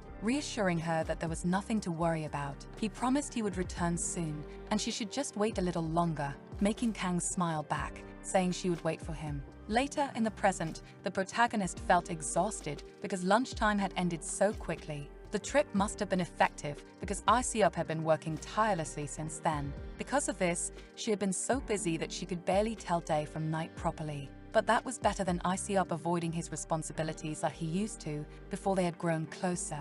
At that moment, she felt hungry and decided to buy something simple to eat. Entering the convenience store, she was surprised because most of the workers from Office K couldn't have a proper meal, and all the lunchboxes were sold out. Kang needed to eat to keep going, but there was nothing there to recharge her energy before returning to work. That's when she walked down the aisles and bent down to pick up a package of instant food that seemed perfect. Suddenly, Aesop appeared beside her, asking why she was crouching down, and the protagonist noticed him. He took the instant food from her hand, and although she said it was fine, he paid for the meal anyway. The two left the store, and Aesop invited her to sit and eat together, so they headed to the park. They sat on a bench, where Aesop opened a drink for himself, and the protagonist observed him from the corner of her eye. While drinking, Iseop noticed Kang watching him intensely, which made him blush slightly from the attention. This reminded him of how Junseop had once said that girls found it attractive when men drank in that exaggerated way. This made him give a slight smile, wondering if he had just unintentionally displayed such charm. He then commented that he had seen someone drink that way before and found it annoying, but it was quite refreshing when he tried it himself. The protagonist began to open the food she bought and asked if he had any trouble with digestion, and he hesitantly denied it. A bit frustrated by her lack of reaction, he noticed that she had bought a package of those snack bars she liked to eat since their training days in the past. She was surprised that Iseop remembered and offered one to him as well, which he took while looking away. He recalled during their training days when the protagonist had shown her favorite chocolate bar to the other students. She had said it had the best cost-benefit ratio, even when considering the cheap cost per 100 grams, and when factoring in the amount and the taste of the nuts, it was incomparable. Iseop remembered hearing her talk about that, and it seemed like she hadn't changed much from back then to the present. Just like before, the chocolate was still very sweet, and the caramel stuck to Iseop's mouth. Both in the past and now, it seemed like Iseop couldn't stop watching Kang, no matter what she was doing. Another day, the protagonist was heading to the elevator when Hyeon approached her. He laughed, saying he had finished his work much later, while Kang had left early. She agreed, saying she was almost done with her tasks for the day, and Hyeon smiled, noticing how hard she had been working lately. Reaching out, Hyeon touched her shoulder and noticed her heavy bag, to which Kang explained that her laptop was inside. Hyeon entered the elevator, mentioning that they could have dinner together since he knew some good restaurants nearby, and she agreed that it sounded great. He confessed that he had wanted to invite her to dinner after his first day working there, but she always seemed busy. This made the protagonist laugh as she apologized, and they continued talking while riding the elevator together. So, they went out to dinner at a restaurant, with Kang even shivering at how tasty the meat was. This made Hyeon laugh as he told her not to rush and to just enjoy the time to eat. The protagonist felt like she was in heaven in some way, and she even accepted the glass of water when he offered it to her. He asked her not to skip meals just because she was busy. She certainly looked tired. That said, he wanted her to keep serving herself and eat well while they were there. The two spent a good amount of time together, eating, chatting, and smiling at each other that night. A bit later, Hyeon was driving through the streets after dinner, with Kang sighing because she would have to go to work again the next day. She grumbled that she didn't want to go home, which made Hyeon nervous, asking what exactly she meant. Kang explained that if she went home, she would shower and sleep, and when she woke up, it would be morning, and again she would have to work. This made him laugh again, noting that she seemed like a complete workaholic at her job, but still had a lively social life. That made the protagonist sigh because he treated her like a little girl, even though she was an assistant at work. He agreed that she was right. It seemed like she had grown a lot since then, and she was very good at her job, to the point where Iseop always praised her. Kang apologized for what had happened last time. She hadn't expected the executive director to get so angry when she left his office. She assumed he was like that, but she hadn't imagined he would behave that way towards Hyeon, which made him chuckle nervously. Hesitating, Kang said it must have been something else because earlier he had asked her what kind of relationship she and Hyeon had. That's when she revealed that they were just childhood friends, but she immediately regretted saying that because Iseop had clearly gotten irritated. She knew he must have misunderstood the situation and thought Hyeon was helping her because of their long-standing friendship. She understood Iseop's point of view, but it didn't seem like something worth getting so angry about, especially because Iseop had also been curious to know if anything had happened between her and Hyeon at the hotel that other day. Before, Hyeon had pushed Iseop away from Kang and guided her to the elevator, still holding her by the shoulder because she was too drunk to manage on her own. He had helped her walk to her room, commenting that she was in a complicated state, and Kang celebrated because the room was so nice. She jumped around like a happy child, feeling like she was on vacation, while Hyeon looked at her bed for a moment. That's when Kang tried to take off her coat, but couldn't unbutton it by herself. She asked for help, though Hyeon was embarrassed, sighing because she was far too drunk. As he helped her, he remembered Iseop and questioned why Kang had drunk so much when she knew she had low tolerance. He scolded her, telling her she should know how dangerous it was to be that vulnerable. But she didn't see a problem and just pulled away, leaving Hyun frustrated as she sat down on the bed. He sighed and covered his face with his hands, muttering that it was far too dangerous to leave her alone like that. Now, when the protagonist asked Hyun if anything had happened at the hotel the day she drank, he reassured her that nothing had happened. This left her relieved, and Hyun chuckled nervously, agreeing that the executive director's personality was indeed peculiar. This made her laugh because it was true. The next day, Iseop had been very demanding with his food. As Kang complained about Iseop, Hyun remained silent while she spoke as he drove. But inside, he couldn't help but feel that Iseop was actually very annoying, even too much, in his opinion. Time passed for the protagonist, who returned to work well on a call around 7 in the evening. She said she'd be home in 30 minutes, with no overtime that day and ready to have dinner. She thought about grabbing some food on the way home and asked if they wanted Chinese food, as there were many good restaurants nearby. Then she noticed Iseop behind her with an intense look, and the protagonist stammered, saying she thought he had already gone home. This made him smile as he explained that he'd be staying late at the office that day, surprising her. He said he should have mentioned it earlier because he needed to coordinate the comprehensive services related to the energy department with the plant business in the construction sector. He filled her in on how busy he was with many things to schedule and handle. Then he glanced at the phone in Kang's hand, smiling discreetly as Kang apologized over the phone, saying she couldn't make it to dinner that night. Sarcastically, Iseop said it didn't seem like she could go out for dinner with Hyun, which left her with a less than happy expression. He laughed, saying that if she had plans, she should just go. If she had all the requested data, she should just hand it over. She stammered that she hadn't finished yet, and Iseop continued, saying she could give him whatever she had because the director could do overtime alone. It was an obvious concern, and Kang smiled, saying she couldn't allow that and would need to stay to help him. Iseop was worried about Kang surviving only on chocolate bars, and instead of going home after work, he had decided to come up with an elaborate plan, using 100% of his brain for this single important moment. After waiting for Kang's overtime to end, he would make up an excuse to return to the office. The second step would be to order some delicious food, and then suddenly he would receive a phone call and leave right after Kang had eaten. It was the perfect plan that would make Kang feel even closer to him for allowing her to go through such a thing. However, he miserably failed in his task now and wondered why she needed to schedule dinner with that guy again. Sighing, Iseop lay on the table, murmuring that he came to take care of her, but now had just made her work even more than before. Even he himself had ended up stuck working late, which certainly made him think Kang must be furious with him. A bit more optimistically, he hoped it would be fine if he bought something delicious for Kang to eat. He needed to make sure she ate first of all. With that, he left his office to discuss dinner with her, but her tired and gloomy face with a forced smile made him tense. Hesitating before approaching, he said that if she mentioned his name at Restaurant F, they would take care of it, but just in case, he wrote a note. Handing it to her, she replied that she would make sure to use it the next time she placed an order. He even tried to talk about the risotto, but calmly ignored him to answer the phone, making him start to sweat. He wondered if he should suggest she order 2 portions,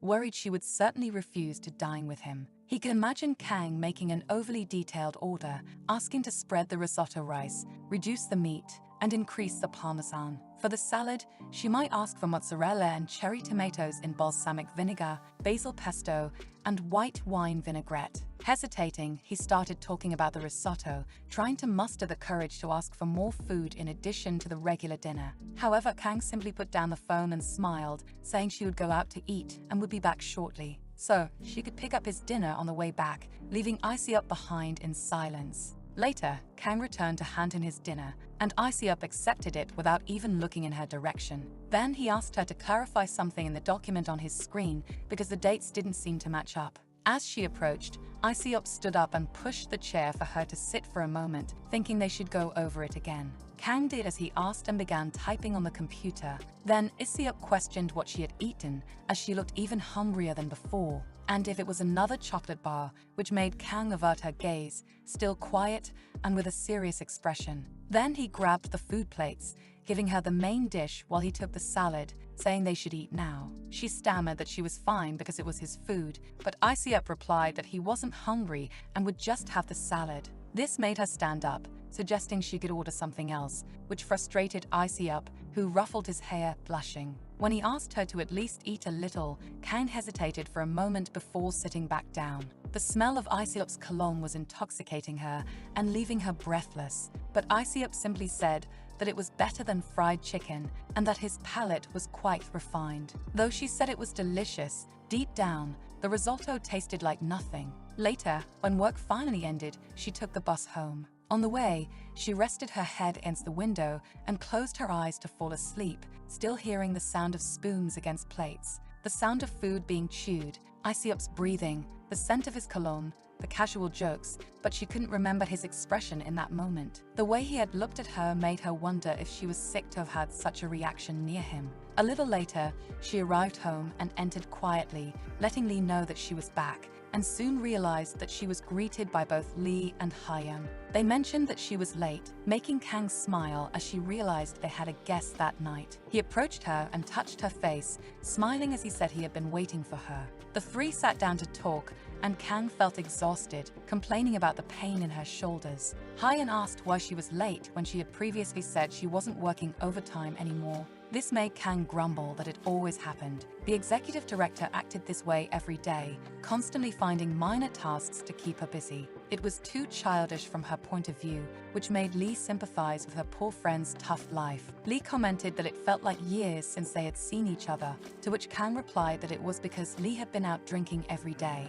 Lee hugged Kang, complaining that her face looked too pale, asking if she had at least been eating properly. Offering her some fried chicken, Lee promised to give her the chicken thigh, but Kang replied that she was fine because she had already had dinner. This surprised Lee, who asked what that meant, and Kang stammered, averting her gaze as she explained that the executive director had bought her dinner. This made Lee scream in shock, even more so when she asked if Kang had really had dinner with Iceup, just the two of them, and Kang sipped her drink while turning her face away.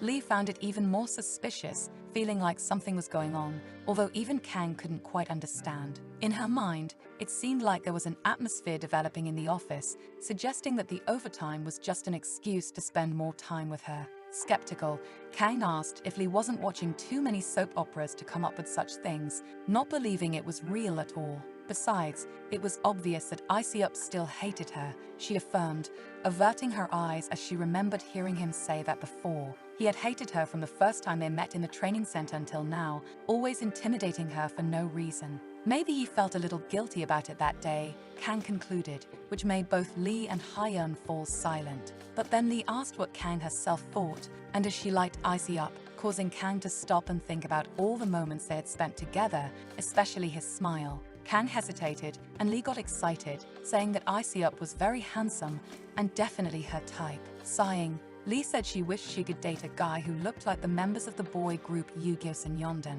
That would make work much more enjoyable, but still skeptical and horrified, Kang denied it, saying that wouldn't happen. The gentleman Lee was imagining was nothing but a puppy, like a Shiba Inu puppy. He never listened, but he was kind of cute, always growling when she was around, but still, a bit adorable. Imagining taking care of a puppy like that for more than 10 hours a day was much more exhausting than fun, something Lee certainly agreed with. It was tough, though Kang felt like she could endure it for a while and eventually transfer to another department. But her pride wouldn't allow her to just give up and leave like that, so she told them to wait and see how Iceup would one day recognize her. Later, Hyun said goodbye, telling Kang that he would see her at work the next day, but she mentioned that they could walk together. She was feeling indigestion now and also needed to buy some medicine, so the two of them left the house together.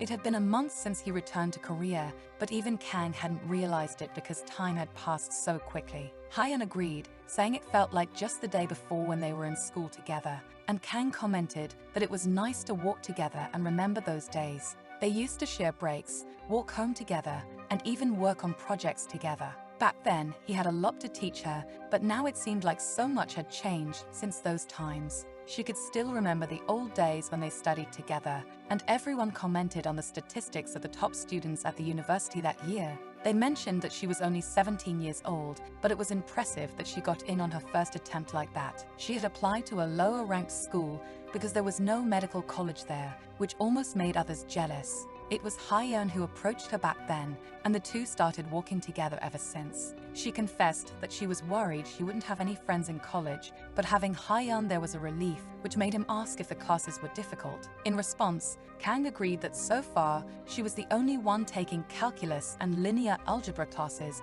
but they were all really bad at it. So she was studying statistical mathematics and analytical regression on her own whenever she had time, and it seemed like it would be quite fun. She had discovered that the fact that statistics found patterns in seemingly irregular data and led them to mathematical theorems was particularly fascinating to her. It was fascinating for Kang that any uncertainty could be captured within a framework of logic like that. She hadn't fully understood multiple analyses yet, but she was sure Hyeon would teach her a lot of what she still didn't know.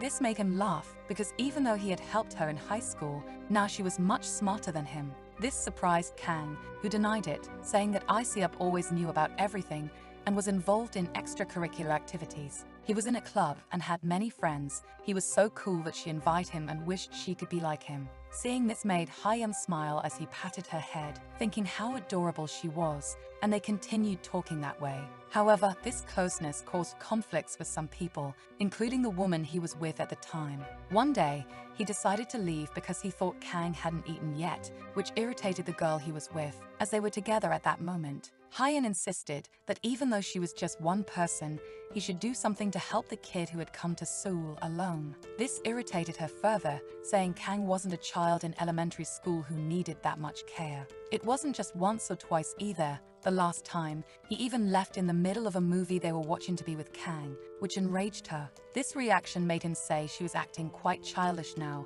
even as he explained that Kang had no friends her own age. His girlfriend complained that Hyeon was making her seem weird again when he was the odd one. Even though they were dating, she felt like she was always second in his life, and no matter how much she tried to understand, it was too hard. It was as if she were the third wheel in the situation, and it made her furious to see it, but Hyeon didn't react at first. Then he sighed, asking what exactly his girlfriend meant by that, as Kang was just like a little sister to him. His girlfriend almost laughed at that, saying little sister was a strange term to use for a girl who wasn't actually his sister. The argument continued for a long time until Hyeon was forced to leave after being slapped in the face. Out on the street, he lit a cigarette and wondered how many times this had already happened, questioning if he was going crazy by making a kid his rival. The crack began at a totally unexpected moment, but later, he still went to meet Kang and Lee. They smiled at him, congratulating him on his military discharge, and Hyeon adjusted his cap, realizing it had been a while since he saw Kang. He felt embarrassed that they were bringing flowers for him, feeling it was an exaggeration for a discharge gift. Blushing, Kang denied it, explaining that it was for her coming-of-age day, with Lee adding that she had received a confession that day. This caught Hyeon off guard, and Lee teased Kang to hurry up and tell what had happened. Kang then told them about one of the freshmen in her department, a guy named Sungmin, recounting the events. Though Hyeon just listened with a strange feeling, during all the time they had spent together since then, the crack inside him only deepened. Seeing Kang next to other guys and distancing herself from him made him feel that strange way, breaking more and more with no way to stop it. One day, Hyeon approached his sister and asked what had happened and where Kang was, and she told him that Kang was in her room. It seemed she had broken up with her boyfriend and was feeling down, so Hyeon went into Kang's room to see if she was okay. He found her lying in bed, grumbling that her ex had said she was boring and acted like a robot, that he hated her, and that it didn't even feel like they were dating. Sighing, Hyeon sat next to her, still listening as she said she had kept all her promises, and they always made plans to go on dates after her busy schedule. In the end, she didn't know why they broke up, even though she had really tried and put so much effort into the relationship. Hyeon remarked that she must have been upset, and trembling, Kang asked if she was really that boring, if she even seemed attractive like a girl was supposed to be. She just wanted to be a normal girl, but to Hyeon, it was as if she didn't really know what love was. Since they were very young, he had always been ahead of her, waiting for Kang all this time. He had taught her everything, which made him wonder if it was no longer possible for them to grow closer. That's when Hyeon impulsively turned Kang onto her back, not realizing what he was doing. It made him stammer and pull back, saying she shouldn't worry about what her ex had said, as none of it was true. Covering his face with his hand, Hyeon wondered what he had just thought, blushing deeply. Once the crack began, things escalated at a terrible pace, fast enough to disrupt their relationship. That's why he decided to run away, traveling far and leaving it all behind, as if nothing had ever happened. Deep down, Hyein wanted to be a good person who could take care of Kang, always by her side like family. Now, he smiled while watching her, wondering when she had grown up so much, making her grumble that she was being treated like a child again. Still, he questioned why he always wished for more than just that and couldn't deal with his own feelings. Time passed, and Kang had received a message the previous night from Lee Sun-ae, the wife of the TK vice president and Iseup's mother. She had heard that Kang would be picking him up from the family house, so she asked Kang to arrive 30 minutes earlier. Now, her hands were sweating with nerves as she swallowed hard and rang the large gate at the family home. When the door opened, Kang wondered what kind of person she should expect, excluding any positive adjectives and focusing on the important points. Surely Sun-ae must be a meticulous perfectionist, the type of daughter-in-law who even the meticulous President Soo-won would criticize. A person who never made mistakes, not only in the family, but also for the employees, as she would never tolerate any failure or slip-up. Kang was led by a maid to meet Sun-ae, who turned to greet her and formally introduce herself. Sun-ae had a special affection for Iseup, and Kang was well aware of this when she went to visit her. They sat down to talk, and Sun-ae mentioned that she had heard a lot about Kang, who had been forced into the secretary position, making Kang stammer. Kang tried to say it was more of an honor, though Sun-ae argued that she had heard Iseup could be quite demanding, and Kang must be going through a difficult time. But Kang denied it, stating that she found her job pleasant and rewarding, thinking to herself that Sun-ae was even more beautiful in person than in the pictures. The executive director looked a lot like his mother, and Sun-ae laughed, saying that last year, after the incident, Iseup had lost his enthusiasm for work, which had worried her. But after Kang arrived, it seemed that Iseup had returned to his old self, which had relieved her a great deal, and she smiled, thanking Kang for it. Hearing this, Kang smiled and responded that she would work even harder than before, while Sun-ae offered her more food. The two of them spoke openly for a long time, with Kang thinking that Sun-ae was indeed a kind person. Sun-ae admitted that, although it was a bit embarrassing, she hadn't been able to fix Iseup's pickiness, and if left alone, he would pretend to eat and starve himself. Kang commented that Sun-ae must have been upset, and the mother laughed, saying it was a little embarrassing, but even though Iseup was beautiful as a child, he was even more adorable. This made her reflect that she should have been firmer in teaching him properly, but whenever Iseup pouted, her heart softened and she would just give him what he wanted to eat. Though Kang nodded in understanding, she felt it was quite obvious to see that even without explanation. Being naturally sensitive and not eating well, Sun-ae said her son had various health issues since childhood, and it didn't seem like much had changed. Even though she tried hard not to worry, just looking at how she had called someone as busy as Kang to talk made it clear that she was still concerned. Seeing Kang reminded her of when Iseup had gone to kindergarten for the first time and she had met with the teacher.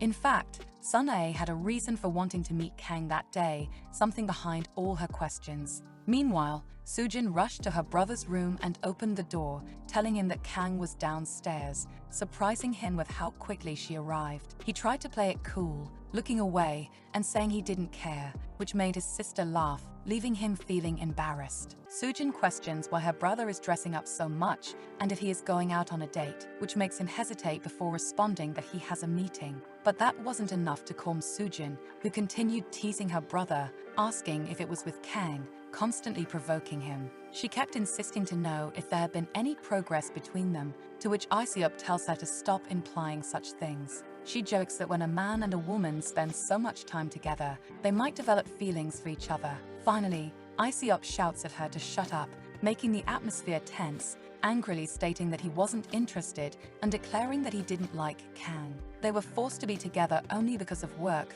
and just because a man and a woman are close doesn't mean they are dating. Soojin's teasing had gone too far. It was just companionship and nothing to joke about. This made Soojin surprised, asking why he was so shaken, and Iseup complains that she always says these things, claiming he feels bad for someone who doesn't even care. His sister argues that she was just joking, but Iseup retorts that she was also being disrespectful to Kang. Obviously, she would feel uncomfortable if she knew her boss was making jokes about her behind her back. Meanwhile, Sunay tells the protagonist that she heard her son fainted again, and suddenly reporters were swarming everywhere. This makes Kang apologize, claiming it was all his fault, saying he should have been more aware and taken proper precautions beforehand. But Sunay reassures him that it was expected that he wouldn't know, as her husband, Vice President Tao Sia-woo, did everything to hide the truth. He always said that the future president of the TK Group shouldn't have such weaknesses, which made Sunay regret never stopping her husband. 34 years ago,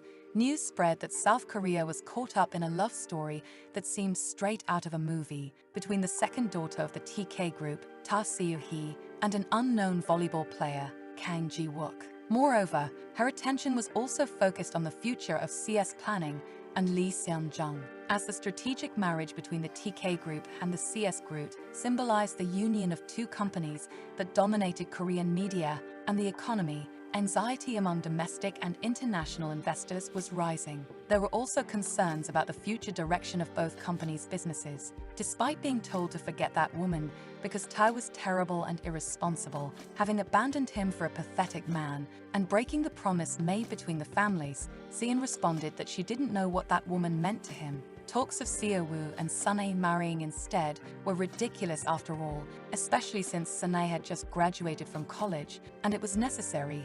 There was no other way. Even with her dreams of a graduation certificate, when Sunay graduated from the journalism and media department and was ready for postgraduate studies, all of that was wasted and thrown away. Nothing could be done under these circumstances. They just told Sunay to hold on, as in a man's social life, the woman should take care of him. And this was how marriage should be from the beginning. Everything would be fine as long as she did her best. These were things she heard, forcing Sunay to think of Iseop's well-being. Her husband began pressuring him, saying it was a great opportunity, a chance to take back what Tao Seo-hee had stolen from him. With his inherent lineage and handsome face, people would be fascinated by Tai Seo-woo's son, so he decided to use his own child for this purpose. Thus, Iseop's childhood was turbulent, filled with a barrage of words and camera flashes in his face, gradually shaping who he became. His mother cried while hugging him, encouraging him, and saying that he would succeed because he was just like her, and Iseop agreed, hugging her back. Now, Sunay could only tear up, and Kang grew a bit worried, prompting her to apologize, saying she got lost in memories of the past. Stammering, Sunay reassures Kang that it wasn't his fault, and even though it might not seem like it, Iseop had a personality that didn't express his emotions well. There were many times when things went unnoticed, and when he was stressed, he didn't think about his own health, ignoring it until he fainted. That's why, smiling, Sunay wanted to make a request to the protagonist, no matter how embarrassing it might be. Later, Sunay noticed that Soojin and Iseop were finally coming down the stairs from his room to the living room. The protagonist bows when she sees them, politely greeting the executive director as he approaches, and Iseop responds just as courteously. The two approach them, with Sunay asking if her son slept well, and Iseop nods, leaning to greet his mother as well. She reminds him that he should eat breakfast first, and Iseop responds that there's nothing to worry about because he's not hungry. Sunay noticed that her son seemed to be losing weight, and the director replies that maybe he ate something delicious the night before, so he was full. This makes her say that she understands he's in a hurry, but she asks him to eat something before leaving, especially since she made his favorite clam soup. He apologizes, promising that he will eat next time, making the protagonist think that she also missed her parents. She could only watch them silently conversing until Iseop looks at her, losing his smile, walking past her and saying it was time to leave. A little later, Kim asked the protagonist if everything was okay because he thought it would be better for her to persuade Sunay. But she responds that everything was fine, that she had to do this, making Kim hand her a box, complimenting her for being amazing. At its core, this was about Madame Sunay's embarrassing request, which was nothing more than offering some strange items to Iseop. The protagonist smiles and explains that it was a tonic that strengthens the body and boosts energy during seasonal transitions. It was a remedy containing the essence of a family secret passed down through generations. An exclusive recipe created by the nephew of Gemma Yim, the direct disciple of a renowned Korean doctor, and it contained a unique formula. Administered in a traditional Korean medical clinic with a 170-year legacy. The herbs were meticulously boiled for 3 days and nights to achieve their full medicinal potency. Called Saijeon Daebasup, and Isiop complains that it was just herbal medicine and she exaggerated the whole story. He questions where she bought that and what was wrong with that strange cup that looked like an onion. The protagonist explains that the reason the natural remedy was unpleasant was because of its appetite-killing color and distinct odor. Still, the cup was adorable, and drinking through a straw blocked the odor, making it seem like he wasn't even taking medicine. It didn't seem like a trick that made Isiop very happy,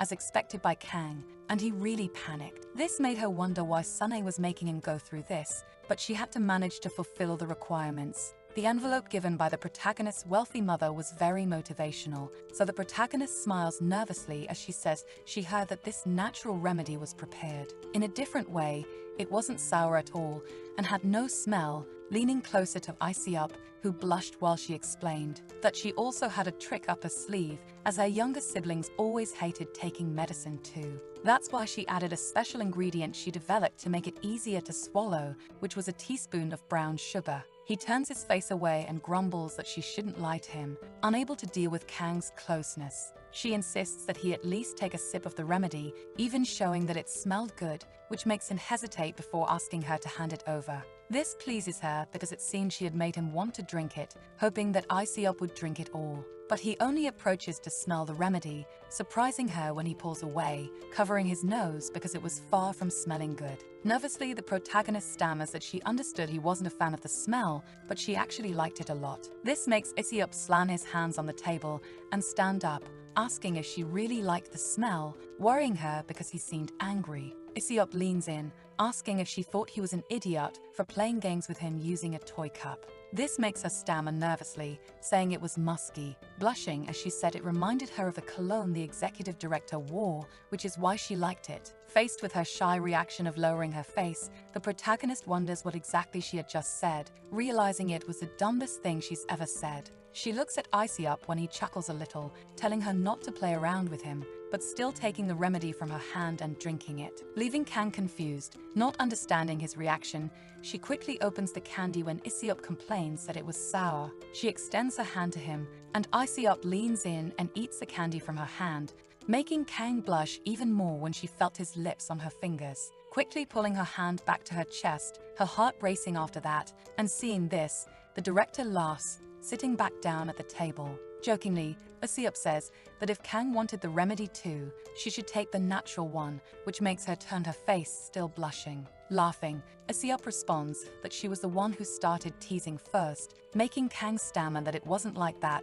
drawing a laugh from him as he calls her cute. This comment caught both of them off guard, with Isiop saying it unintentionally, leaving both of them tense. Slowly, Kang asks what exactly he just said, and Isiop stammers, unsure of how to respond, until he suddenly yells that the cup was cute, blushing deeply while laughing exaggeratedly as he changes the subject. The protagonist covers her face with her hands, and Isiop asks what her expression was all about, as it was impossible he would call her cute like that. But Kang was delighted because he liked Kang Doka too, super happy because she had never met someone else who also appreciated it. Even though he didn't understand anything, Isiop agrees, even without knowing what was happening, though the protagonist felt she almost got too carried away. A little later, he was caught off guard when Kang came to him with a gift of that same character, but strangely, it didn't bother him. In the last 10 years of his career, the Isiop, the protagonist, knew hid his intentions behind an enigmatic smile. He would quickly drive negotiations by skillfully exploiting the weaknesses of his counterparts in meetings and discussions.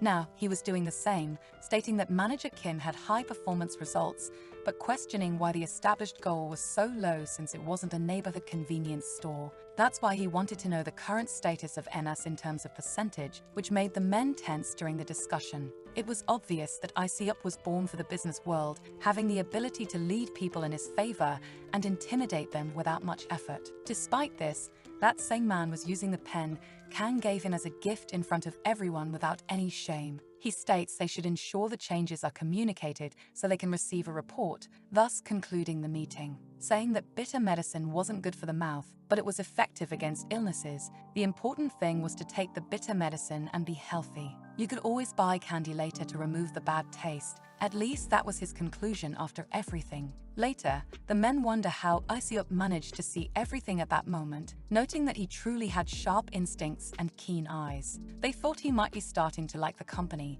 but it didn't seem that way as he still behaved the same as always. As everyone left, Kang bows in farewell, observing the situation for a moment. Later, when the protagonist visited Iseop's office to tell him it was time to take his medicine, he jumped up and complained like a child who didn't want to. Despite smiling, the protagonist continues, saying that bitter medicine was effective, and she approaches him to the point where Iseop had to back away with a grimace. The fact was that Iseop, who always wore a veil and only showed of himself what he wanted others to see, acting like a spoiled child toward Kang, always made her heart restless, even when she had to put in more effort to take care of him. As the protagonist moved through other areas of the company, the employees insisted on talking about Iseop, as ever since they met, she'd only talked about him. Typically, Iseop was someone that people like them rarely saw in person, which is why they had only heard rumors about him. And they thought he was the company's promotional model the first time they saw him, as being able to see such a beautiful face every day was the best benefit of all. The girl laughs because not only Iseop,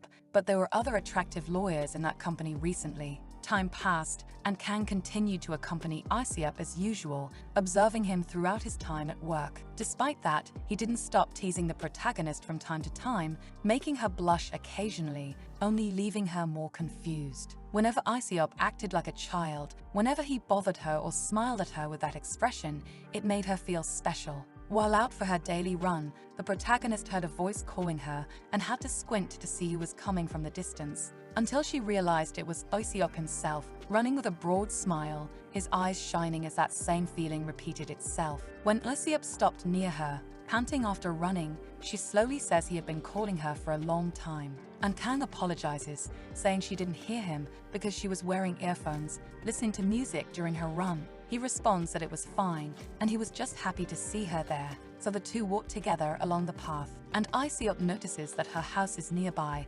realizing that she actually lives close to him, internally freaking out at seeing what Kang wears on the weekends. The protagonist agrees that the company is nearby and the transportation is convenient, and Iseop asks why he had never seen her even once during all this time. He had been running almost every day recently, to which Kang explains that she had been going through a tough time lately and took a break from exercising. This made him a bit anxious, but she continues by asking if he runs there often, and Iseop confirms that he started recently as a hobby. There was nothing better than running by the Han River when he needed to clear his mind, which surprised the protagonist. She runs her hand through her hair, saying it's strange because she always goes running by the Han River when she feels the same way. To Iseop, it seemed like a coincidence, though internally, he thanked Kim for helping him create a better connection with her. He then asks what she was thinking about while running that day, and she hesitates, just looking at him. Changing the subject, she asks him what he thought about the marketing promotion plan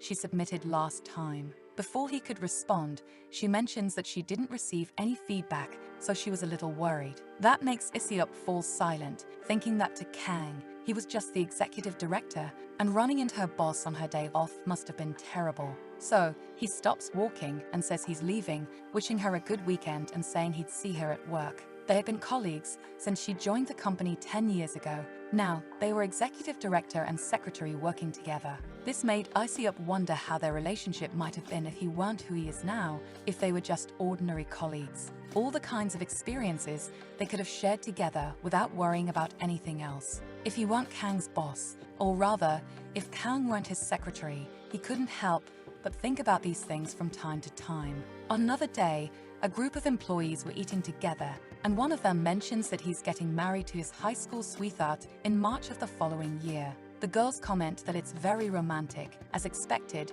decent men are always committed. This even leads someone to joke about setting Hyeon up on a blind date, which makes him a little nervous. This surprised the girls because they thought Hyeon was in a relationship too. They even thought he was dating Kang. Both quickly deny it, though the girls insist they thought so because they heard they've known each other for a long time. And they'd seen them leaving work together a few times, looking really close, which makes the protagonist laugh because sometimes people confuse them like that. However, they persist in asking why they're not actually dating, catching her off guard. They keep insisting that they're perfect for each other, with good jobs, good personalities, and good looks. After all, they were at the age to marry, and it could be that their soulmate was right next to them, making Kang laugh as she denies it, saying they're just close like family. He had lived long enough to know that marriage is better with someone you feel comfortable with. Only foolish women chase after men. Women are happy when they find men who treat them like princesses, which is why he thinks Kang should be smart and considerate. After hesitating, Hyeon says that the manager is making Kang uncomfortable with these comments and making everyone uneasy. But the manager insists that Hyeon must find the protagonist charming, saying Kang acts that way because she dresses that way, but if you look closely, she has a pretty face. This makes Hyeon laugh nervously and state that such behavior is considered harassment in the workplace. So, he should stop saying things like that because they could be misinterpreted, making the manager laugh, saying it was just a joke. The girls laugh too, saying if they had a boyfriend like Hyeon, they would have married him right away and wanted to meet someone like him. Later, when they left, the protagonist comments that they must be getting old to be discussing marriage without even considering dating first. Hyeon replies that his mother has also been making a fuss about him going on blind dates lately. This makes the protagonist curious because it seemed like there was something to it, with no point in forcing marriages like that. That's why Kang thinks they should start dating before committing.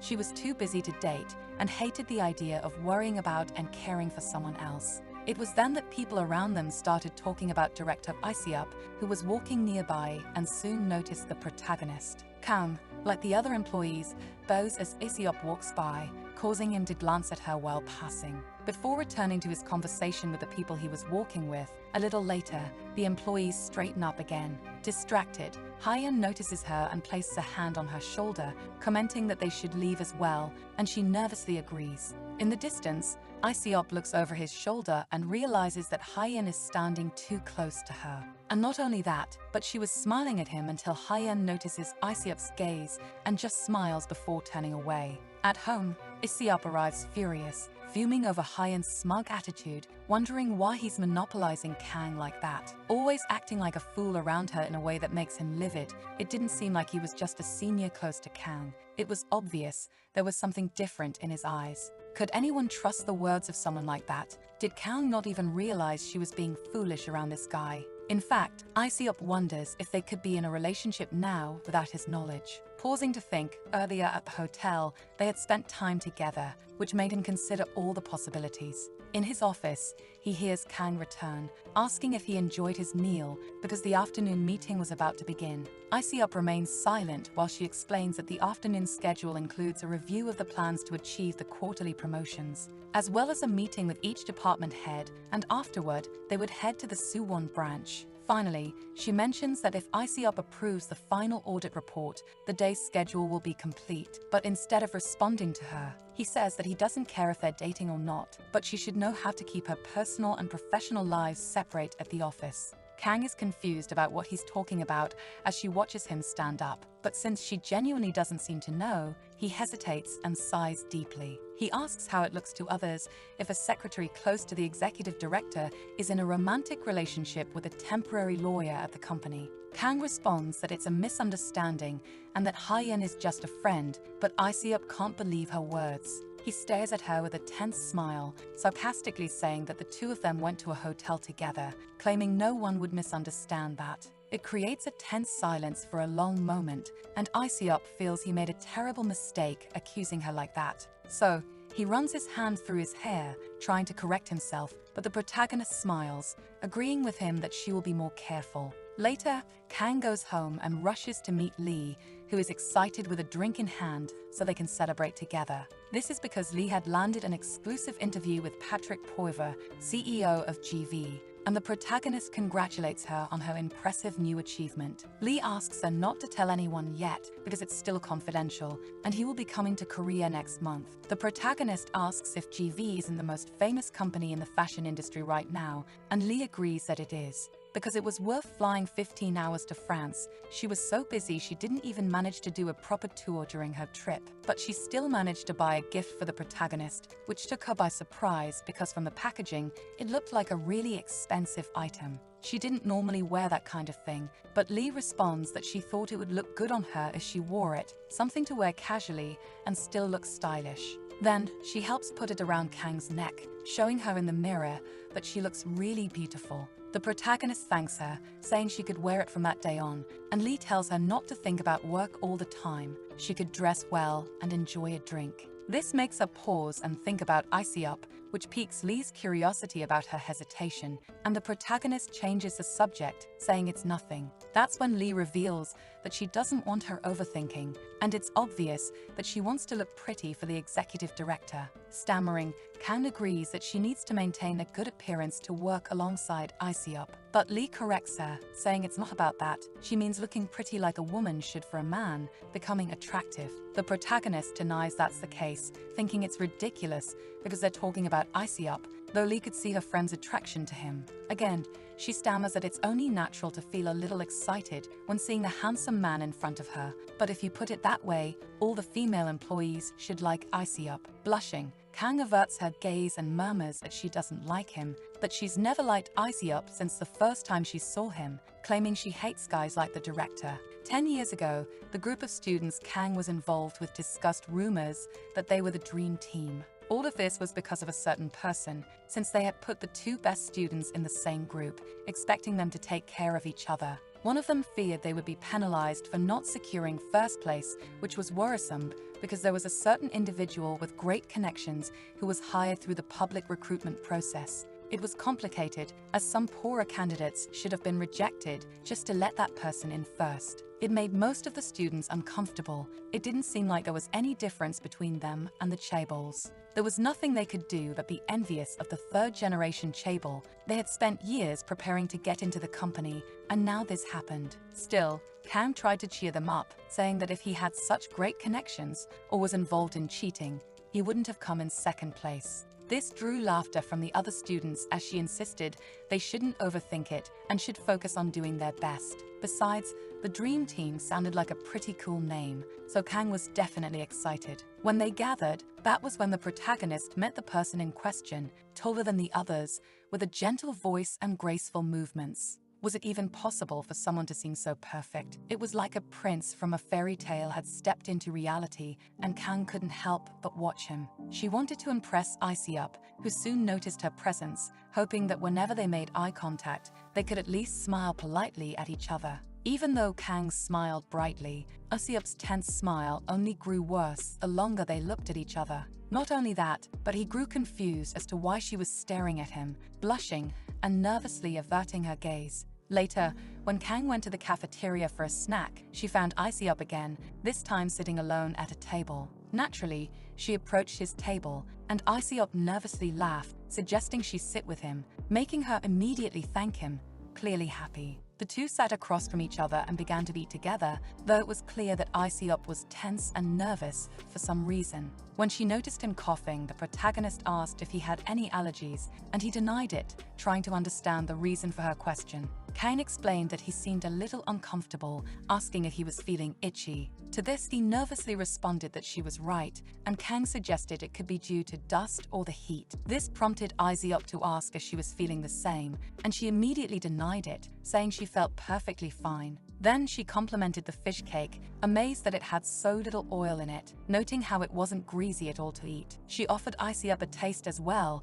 so he squeezed some lemon on it before trying the fish cake she was talking about. Finally, he was surprised, making the protagonist smile as she realized he must have understood how delicious it tasted. He began to praise it, saying it was even better than he expected, when another student approached to talk to Kang suddenly. This caused her to turn and chat with the other person, leaving Icy Up feeling a bit left out, though he said nothing about it. Later on, the protagonist presented her entire project to the group with the drawings she had made on paper, explaining that they could finalize it by stretching their arms this way. They all showered her with compliments, noting that she was great at drawing too, which left Icy Up shocked, asking what kind of talent show this was. The protagonist declared that they had to get first place no matter what. They were the dream team and could achieve it. Thus, She asked who should be the protagonist, and one of them suggested Icey-up for the role, which made him tense and visibly uncomfortable. Everyone agreed because Icey-up looked like a male protagonist, and it would be amazing to see him in that new role.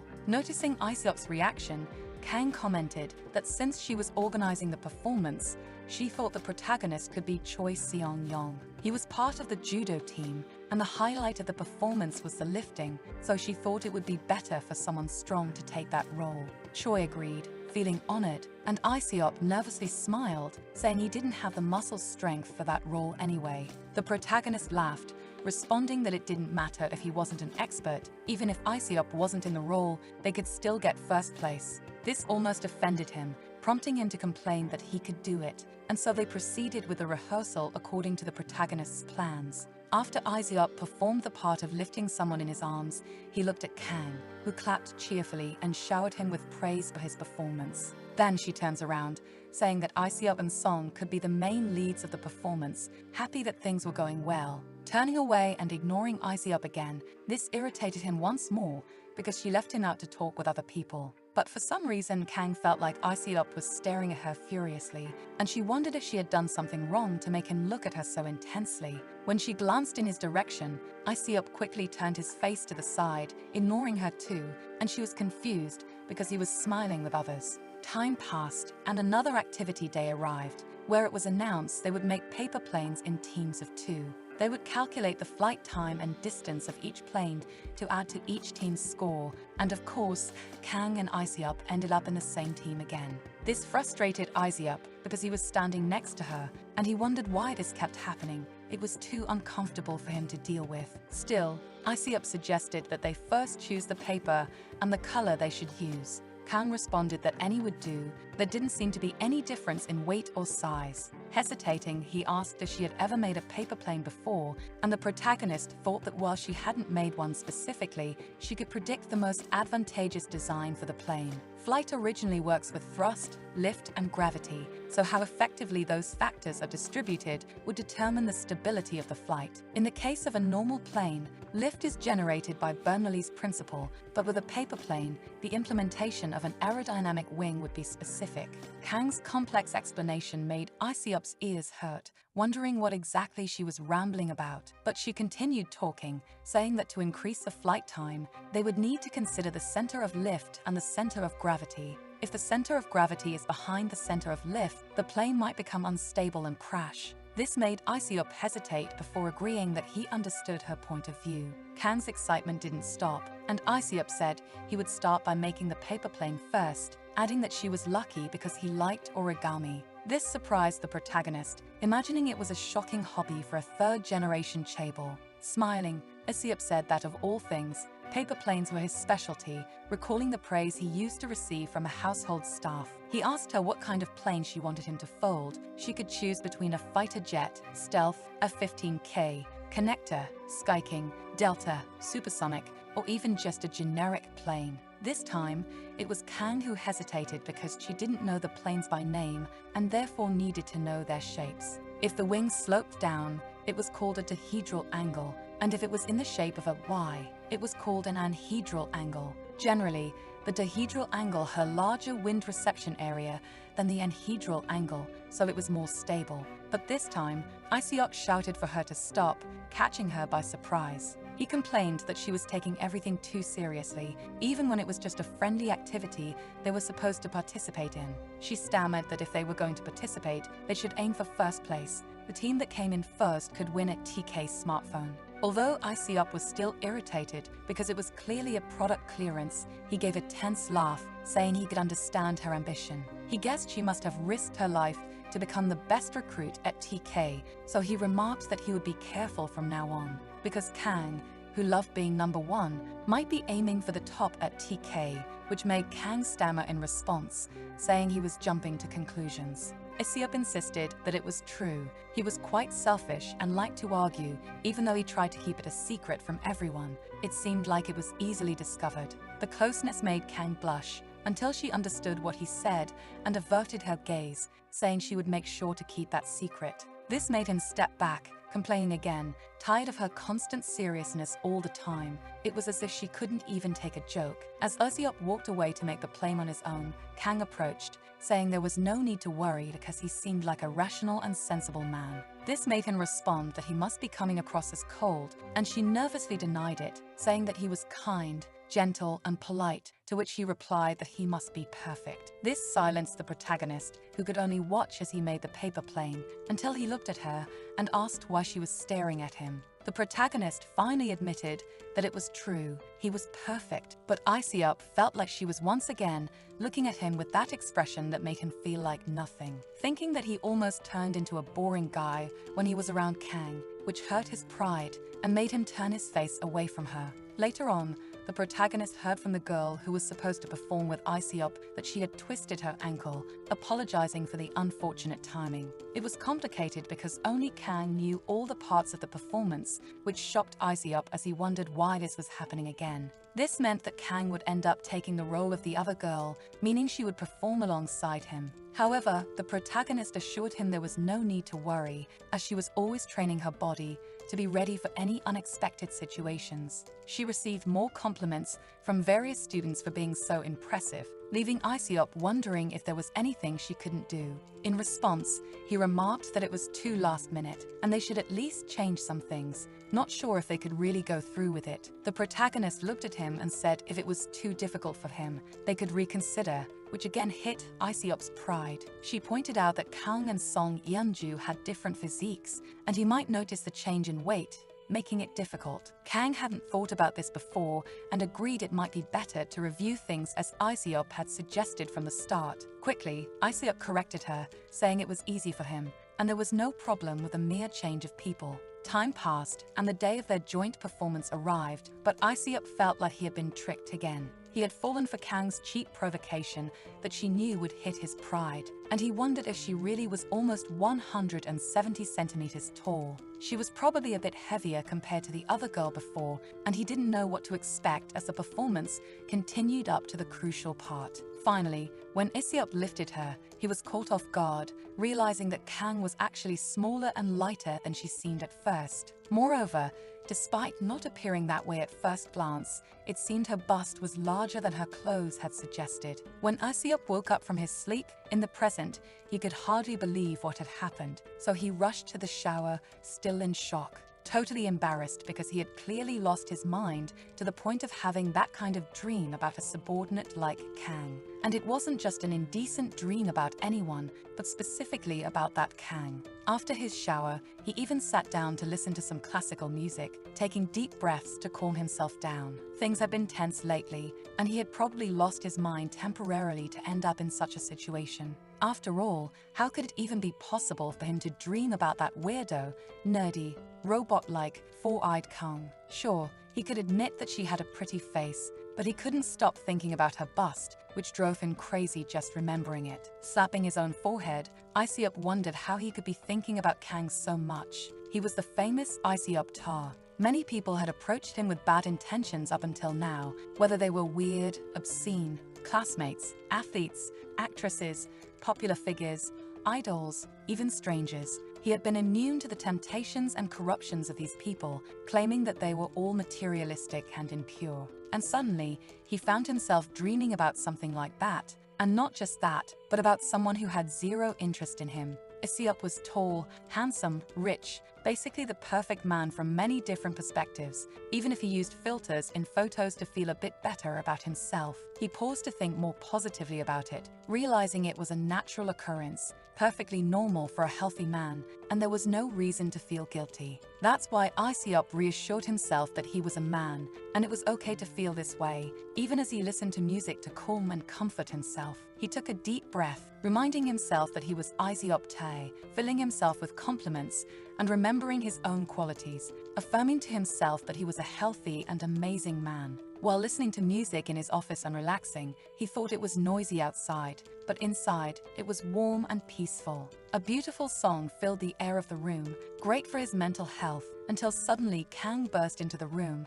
greeting him with a good morning. This made him let out a startled yell, immediately glancing at her blouse and questioning what exactly she was wearing so early in the morning. Kang responded that it was a bit warm inside because of the heater, so she opted for lighter clothing. But Isiop hid behind his desk, demanding that she take it off immediately. If she was cold, she should put on a sweater, questioning why she even turned on the heater. With a laugh, the protagonist explained that it was to reduce carbon emissions, showing him the new environmental management strategy announcement. Still, he shouted that as of this year, they had become an eco-friendly company and would no longer support air conditioners, pounding the desk with his fists. Faced with this torrent of complaints, the protagonist turned off the heater, sighing because he was barking orders at her as usual. Even then, Isiop shouted for her to leave the office and stay out of his sight until he called for her properly. That night, Kang told Hyun and Lee all about how he suddenly started throwing everything at her. She had never met such an unpredictable person in her life. Lee was surprised, thinking things were going well between them, but suddenly this happened. Hyun commented that he was just weird. This drew an irritated laugh from Kang. It almost felt like a trip watching him act normal in front of others without shouting all the time. Smiling, laughing, and putting on a serious voice. It was almost funny. How could someone be so shameless in this way? Whenever she looked at Isiop from behind, she wanted to hit him over the head with something just to get back at him. This made Lee laugh. Never having heard the protagonist talk this way about anyone before, it was quite the novelty, and Hyun agreed that she must be going through a rough time. Still, Kang responded that it wasn't so hard, nothing she couldn't handle. She could see the worst side of him, and it wouldn't affect her. This made Hyun go quiet, hesitating before saying she should try putting her pride aside and think about everything more objectively. She had worked at TK for 10 long years and was qualified enough to be the youngest in the department head team. He asked if she really thought it made sense to work for a man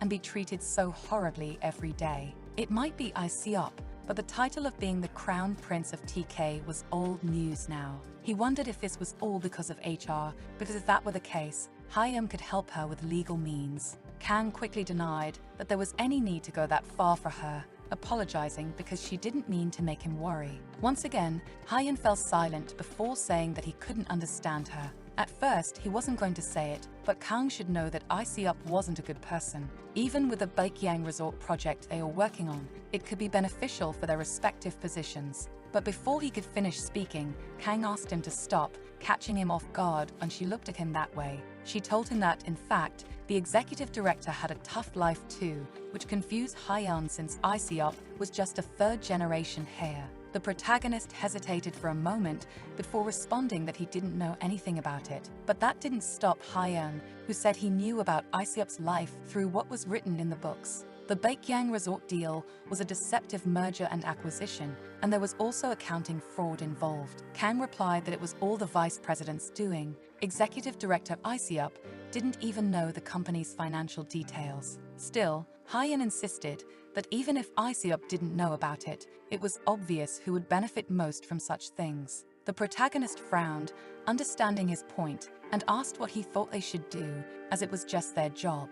A little later, Kang received a message from Isiop asking her to report directly to the office, not his home, by 8 a.m. So, she took the subway, getting off at the next station, walking alone through the busy area toward work as usual. Until she was caught by surprise when she realized there was a protest happening, with people rallying to protect their jobs and prevent layoffs. Everyone was shouting that they were fighting for their right to survive and demanding an apology from the TK company. A little later, Kang barged into Isiop's office to see him, finding him staring out the window at the people outside. He told her to explain the situation, and after hesitating, Kang explained that during the Baekhyang Resort's mergers and acquisitions process, an asset sale contract was chosen instead of a merger to avoid mass layoffs. This made Isiop realize she had known about it from the beginning, wanting to know why she hadn't told him. After hesitating again, Kang explained that the business half was significantly smaller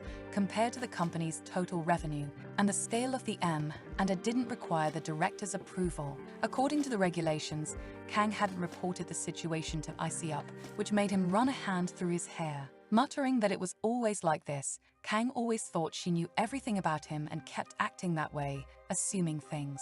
Asiop turned, saying he hadn't liked her since the day they met and thought he had temporarily forgotten about it. He stepped closer, asking if she thought Son Baekjae would guarantee her an executive position because of what she was doing. If that was the case, she was wrong, and he thought she would have been smarter to realize that from the start, which made Kang straighten up, stammering in denial, and looking into his eyes when he asked if she was doing all this for her brothers. A sacrifice she was making for her family, which shocked the protagonist, who had no idea how he knew about that. Once again, Isiop stepped even closer, asking if she really expected him not to have known from the beginning. It was naive of her. He had known everything from the start and had only pretended not to. The same applied to this whole situation. That's how Isiop had lived his entire life. He knew his own situation better than anyone else. He had been giving his best for this company just as much as Kang had, which was why she should know that he knew more about this company than she ever would. He ran his fingers through her hair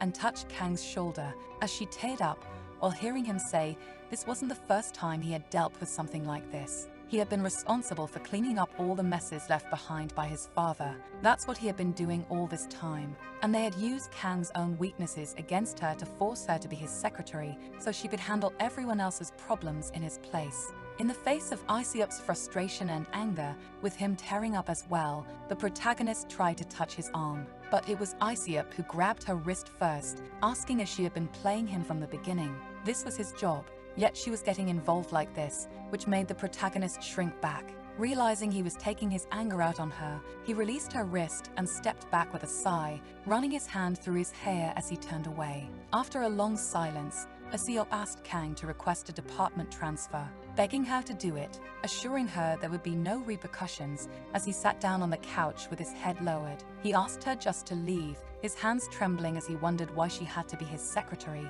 He just wanted her out of his sight. Seeing this emotional breakdown from Asiop, Kang shouted at him to stop and pull himself together, catching him completely by surprise. Kang told him that he should be thinking of a way to resolve things now, not dumping a sad story on her. Every employee knew how devoted Isiop had been to TK for the past 10 years, which was why he was able to stay in that position. Even after the incident with the vice president, and Kang had always considered it an honor to be Isiop's assistant. But now, he couldn't think that he could just throw away all the hard work he had put in over those years. It would be a terrible waste. Besides, Kang also wanted to keep a track record of perfect work without tarnishing her resume. As he should know, she had always received perfect scores on her performance reviews despite being assigned impossible jobs or projects. So, he didn't need to worry, which made Isiop hesitate before letting out a deep sigh, his face red. Then he began trembling as he laughed, realizing this had always been the true Kang, smiling after everything. She was like TK's secret weapon, and seeing his reaction, the protagonist stepped closer, asking him just to give her the orders for what to do. With a lighter expression, Isiop told her to do whatever she wanted, recalling that to Kang. He was really just another work responsibility. Though he still hoped to hear her words take on another meaning someday, she certainly had no idea of his thoughts now. The former vice president, Seo Woo-tae, had been involved in fraudulent accounting practices and corporate mergers aimed at manipulating the resort's stock prices. In the process, the Baekhyang Resort acquisition and merger were carried out through an unconventional asset purchase agreement instead of a typical merger and acquisition. So, legally, there were no obligations regarding employee retention, and the negotiation between TK and the union had no binding clauses. The TK Group, despite having the option to avoid responsibility and dissolve illegal strikes through the use of police, chose to meet with the representatives to hear their demands. The union demanded job security under the leadership of Executive Director Isiop Tall. Despite massive media attention, opposition from management, and a drop in stock prices, TK Corporation incurred significant expenses to retain the employees in question. There were numerous document reviews and simulations. The lines between day and night blurred, and the days continued to pass. It was constant pressure every day, and weekends were filled with business trips until the very last minute. On one of those days, Isiop, visibly exhausted, asked his secretary if she could calculate the number of redundant staff for the job succession process and their individual productivity, and she agreed immediately, causing him to glance away from his computer towards Kang. She reported that currently, redundant staff in each department represented about 15%, which wasn't much. It would be advisable to increase manpower and maximize productivity by reallocating redundant staff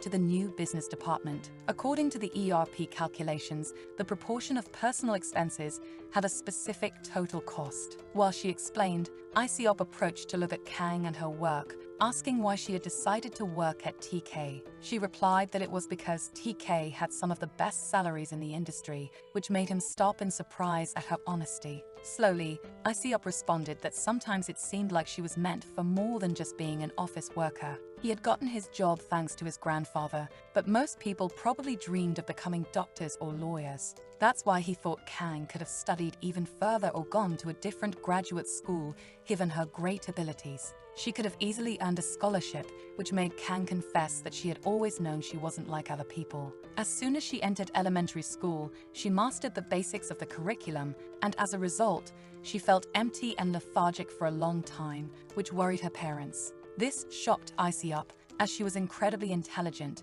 and Kang explained that since her childhood, everything had been easy for her, nothing was particularly challenging. But her younger siblings were athletes. When they were younger, they were promising talents in the junior division. However, considering their skills and physical development, they had reached a point where it was more advantageous to switch to speed skating. Originally, her parents wanted her siblings to quit skiing and sent her to a graduate school, but then she insisted she would get a job. Everything would be fine, no matter what she did, but it was different for her siblings because this was all they had and could do. There was no need to become someone extraordinary. She preferred the happiness of living an ordinary life. She didn't need anything special, just her family and friends were enough for her now. This was impressive to Isiop because throughout his life, he had always thought he needed to become someone extraordinary. Kang agreed that he was indeed extraordinary, which made him blush and ask her not to tease him like that. To which she replied that she would never do that, though Isiop still shrank back, blushing,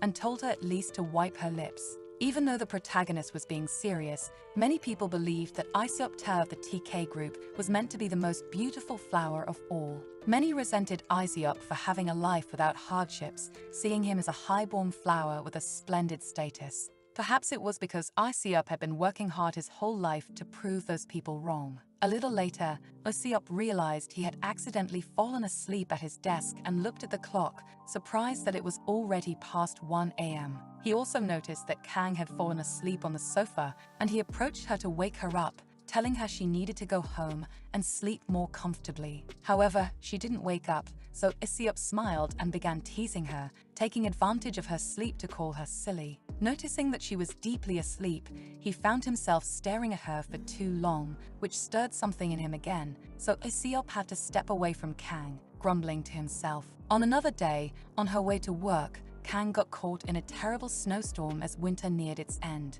Looking up at the sky, she was surprised at how much it was snowing that year. It seemed the final snowstorm would be relentless. A little later, she was meeting with Isiop, who remarked that they had finished the day's work and could finally take a break. The protagonist mentioned that she had just received a report on the accounting fraud at the resort and a list of the people responsible from the audit team, asking how they should handle it. They had also identified the information status shared among the team members, so she would schedule the meeting. Isiop sighed, thinking that most of these issues had been resolved during the last audit, but it seemed there was still a long way to go. Despite all the late hours of work to minimize the damage, the financial statements were still a big mess. Even though he felt disheartened, the protagonist smiled and told him there was still some good news, asking if he remembered when the Baekhyang Resort Union members had posted viral content online. Apparently, the RK group had ranked first in the reputation survey, and various media outlets and civil groups were applauding their recent actions,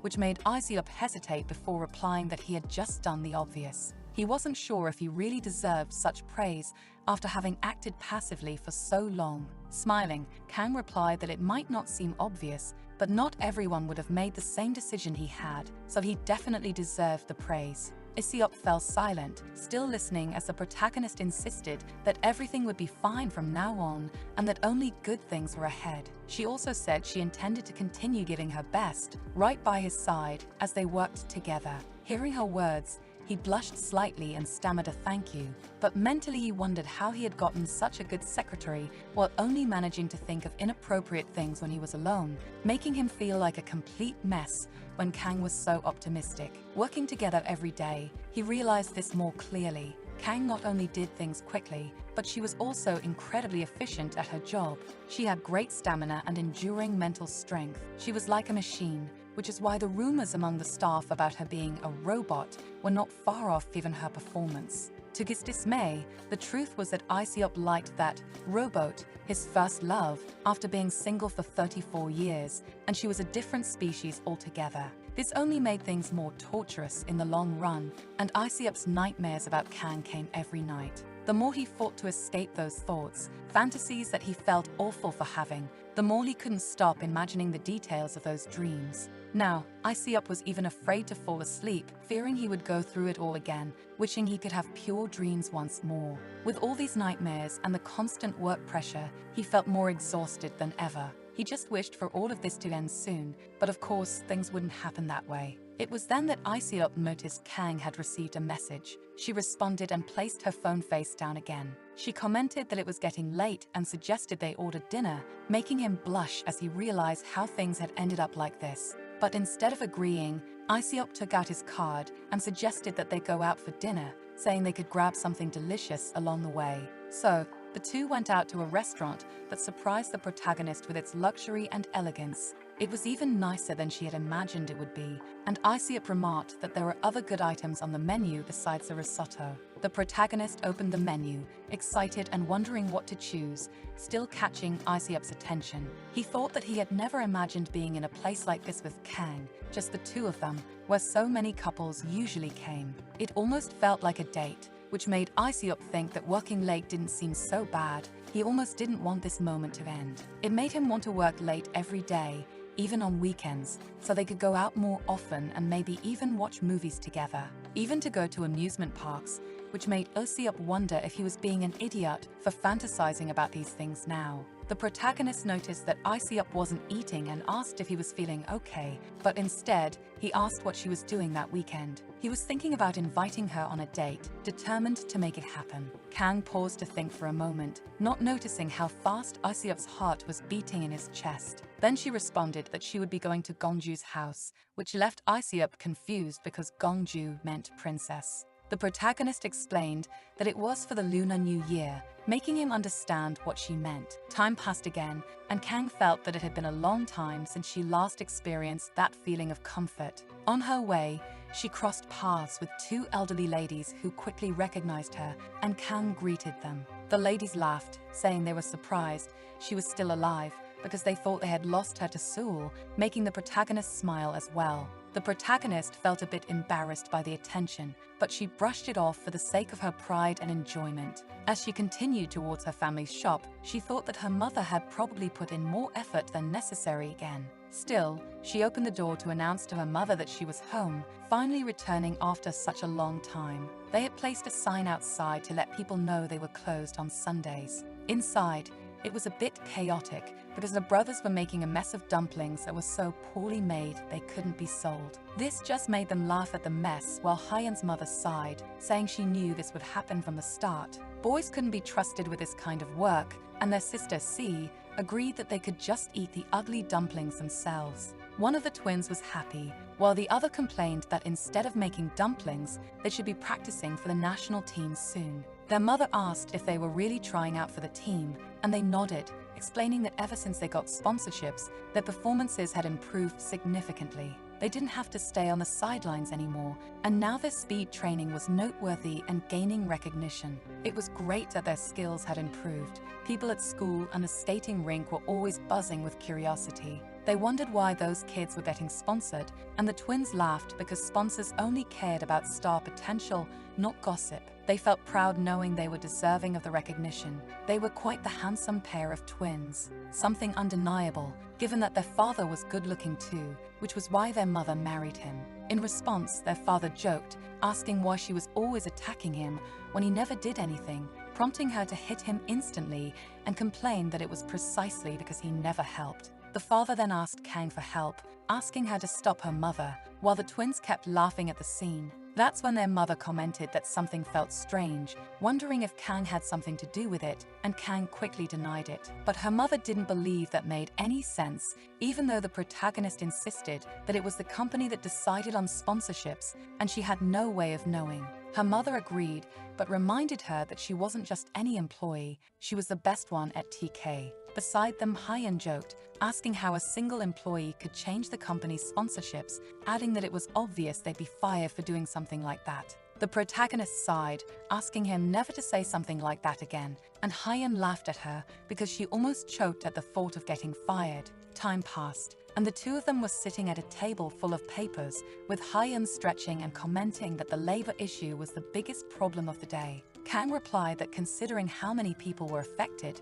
it was still the right thing to do despite everything. Suddenly, she received a call from ICUP and quickly stood up to answer it, stepping out of the kitchen to respond. Hyun noticed her light expression and the slight blush on her cheeks during the call, a bit surprised by that reaction. Then, she looked at him and asked if the written contract for the business transfer had been corrected, the one that had the disagreement with the client's lawyer. Caught off guard, Hyun stammered that it had been taken care of, and Kang relayed the information to ICUP over the phone. But she became nervous when ICUP started acting strange, not understanding what was going on, until he suddenly hung up. Beside her, Hyun called out to her, asking if he was wrong. She could just laugh about it, but he wanted to know if there really wasn't anything between her and ICUP beyond a work relationship. That left her confused, but Hyun's mother suddenly appeared, asking what kind of company made its employees work during the Lunar New Year, and if that's what big companies do, making the protagonist laugh as she responded that it was fine,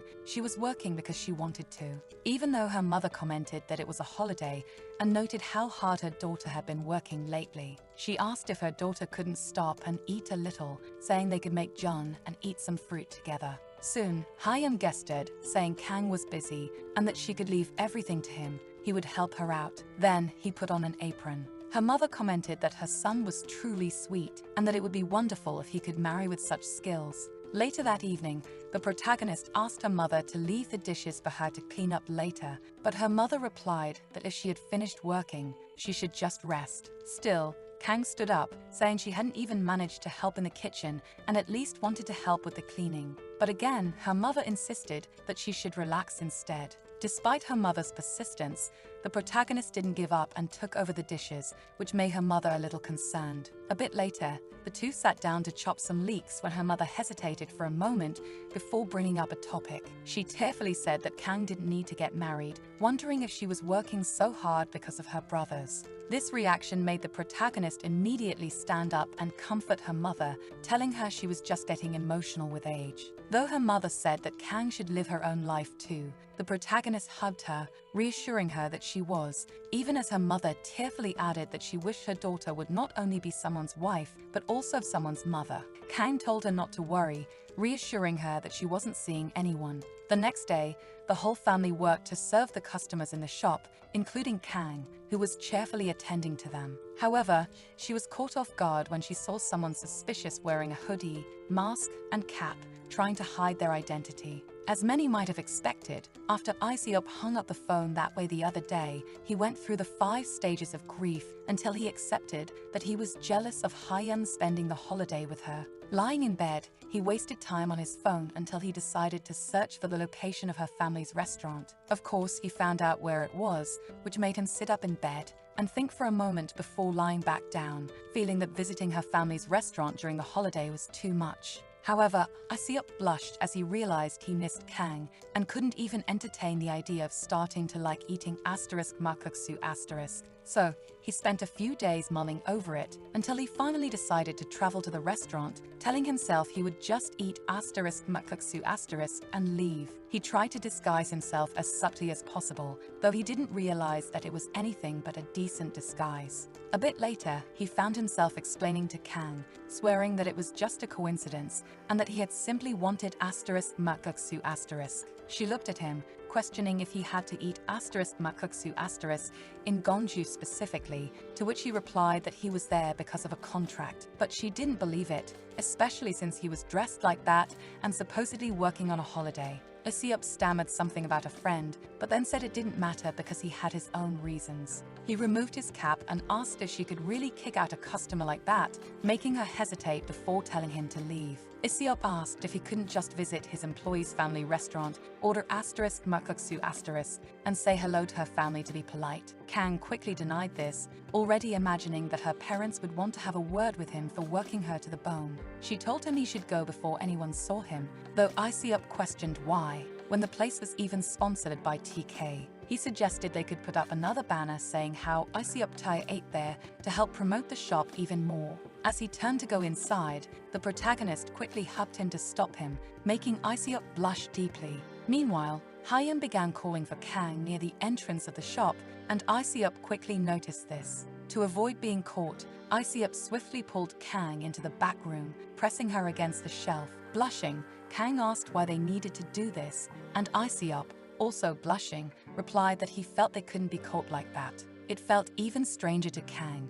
until her glasses fell to the floor, prompting Isiop to realize he should give her a bit of space. But as he backed off, Kang slipped, causing a loud noise that Hyun heard from outside, though he didn't understand what it was. Isiop whispered for her to stay quiet or they would be caught, and Kang muttered that this was all his idea in the first place. Outside, Hyun picked up a broom, wondering if the noise was coming from a rat or something like that. The protagonist asked how he planned to explain the situation, and Isiop quickly covered her mouth with his hand, tense as he heard footsteps outside. He leaned down even closer over the protagonist on the table, and when Hyun looked inside, he couldn't see anything from that angle. At that moment, Hyun was distracted by the sound of a cat's meow and realized it must have been the source of the noise all along. Meanwhile, Kang and Isiop were still stuck in that awkwardly close distance. Seeing that Hyun's attention had shifted to the cat, Kang released Isiop's collar, noticing that he was blushing and sweating a little. She also removed his hand from her mouth to breathe, both still tense as Hyun was right outside, worried they might get caught. Outside, others were looking for Kang, wondering where she had gone when things were so busy, debating whether they should go find her. The voices continued for a while until everyone left, prompting Isiop, still blushing, to mutter that Hyun was gone. But he leaned closer to her, whispering in her ear that it was just for now, causing Kang to shiver in surprise and kick him out immediately. Afterward, she got frustrated when she realized her glasses had broken in the fall, and Isiop apologized, suggesting they could blame the company for the damage. She asked why he had come there in the first place, and he stammered that he just wanted to eat *makuksu*, but she couldn't understand why he had to hide if that was the case. He stammered again, saying he had come all this way, so she might as well invite him to stay in the restaurant for a while. When Isiop apologized again, looking shy at Kang's irritation, she finally sighed and agreed, telling him to wait a moment. A little later, they were walking through the streets, with Isiop driving and apologizing repeatedly, explaining that he hadn't come to cause trouble. For now, he promised to buy her a new pair of glasses after the Lunar New Year was over, and she turned her gaze away, saying it was fine. She wondered why Isiop had traveled all the way to Gonju, even though he had said it was for work. Still, he came without a driver, and none of his excuses made sense. It was also the last day of the holiday, and now she was sitting next to her boss, with messy hair, broken glasses, and covered in dirt after lying in the storage room. She didn't feel like she could explain the situation to her parents, so Kang just left a note saying something urgent had come up, signing it so they'd know it was from her. Isiop had insisted on driving her back, taking full responsibility for the mess he had caused, which made her feel quite uncomfortable now. After a long silence, Kang looked at Isiop, trying to figure out why he had traveled so far just to come there. They arrived at a shopping mall, and Isiop tried to cheer up by commenting on how crowded it was because of the holiday, but Kang remained perfectly serious. He noticed that the *Veggie Rangers characters from a show the protagonist liked were on display and promised to buy her one as a gift. But she stayed silent, watching as he searched for more of her favorite character, confused when he couldn't find anything. After a moment, Kang explained that Kandoka wasn't popular, so it was hard to find merchandise of him in smaller places like this. Even so, Iseop kept trying to stay upbeat, hoping to lift Kang's spirits, continuing like that the whole time. He boasted that he had won 6 toys at once from the machine, while the protagonist just nodded, still cold in her response. Then he handed her one of the toys, smiling as he placed it in her hand, saying it was a gift. Blushing, Kang pulled back and thanked him, noticing how unusually cheerful Iseop had been since they left the restaurant. Everything he did seemed to be about playing with people in his own way, which always left her confused. When they went to a cafe, the receptionist smiled and commented that they must be newlyweds, leaving Kang confused. The receptionist continued, praising Iseop for being such a handsome husband, making Kang laugh nervously and agree, though she still didn't seem excited. After they left with their food, Iseop asked why she hadn't corrected the receptionist earlier about them being newlyweds.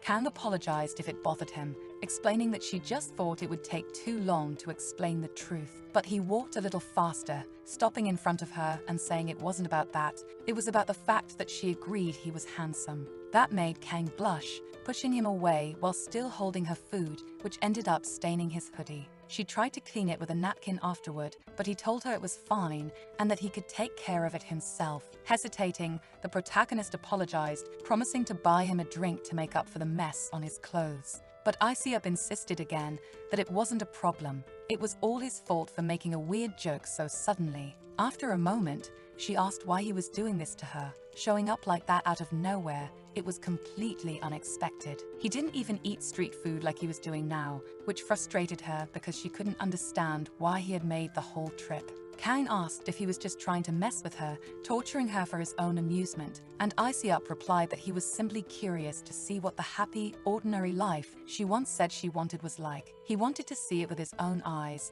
which made the protagonist look up at him again. Later, as they were driving back and the sun began to set, Kang called out to him, offering him something to eat. She explained that it was common for people to eat this type of food during long trips home. Iseop glanced at her, then smiled as he leaned over to take a bite of what she offered him. Back in Seoul, Kim greeted Iseop with a smile, asking if he had enjoyed the Lunar New Year. Beside him, Kang greeted Kim, and he responded with the same smile, excited to work with her again for another week. She looked up at Iseop, who had returned with her to their regular daily lives after a long and chaotic holiday. Now, they were communicating and living as they had always done before, working normally as if nothing had happened. The executive director acted the same as always. Nothing seemed to have changed between them, despite everything they had talked about and experienced over the holiday. But somehow, something between them felt different, not as familiar as before. One day, they entered the elevator together, and Iseop noticed that she was wearing glasses again.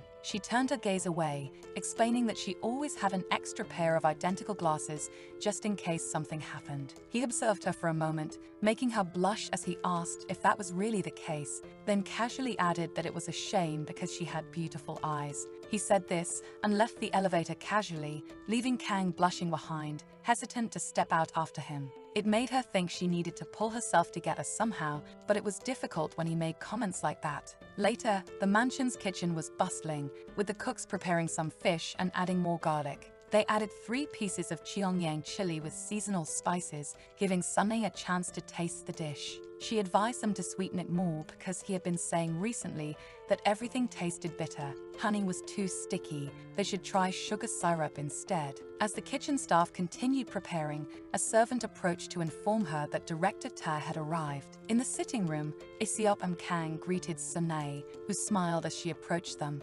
engaging in conversation. She mentioned hearing that Kang had been called to Songbakche and said it was always wonderful to see her again. They sat down for tea, and Sunay asked if her son had been taking his medicine well, to which the protagonist agreed, saying he had nearly finished it all. This impressed Sunay, who looked at Iseop, and he responded that it wasn't so bad thanks to Kang's help. Proud of her son, Sunay pinched his cheeks, making him hesitate before asking why she seemed so busy today. It was different from usual. Sighing, Sunay explained that President Tai had invited that girl for dinner that night, Junseop's fiancé, Woo Kyung-yeon. They were welcoming a new member to the family, so Sunay had been working harder than usual to make everything perfect. Isiop remarked that it sounded exhausting for his mother and asked how long she had been busy with this. She replied that it was nothing to worry about, it was the least she could do. Isiop chuckled, knowing that Junsup would appreciate it very much. Sunay truly hoped for Junsup's recognition,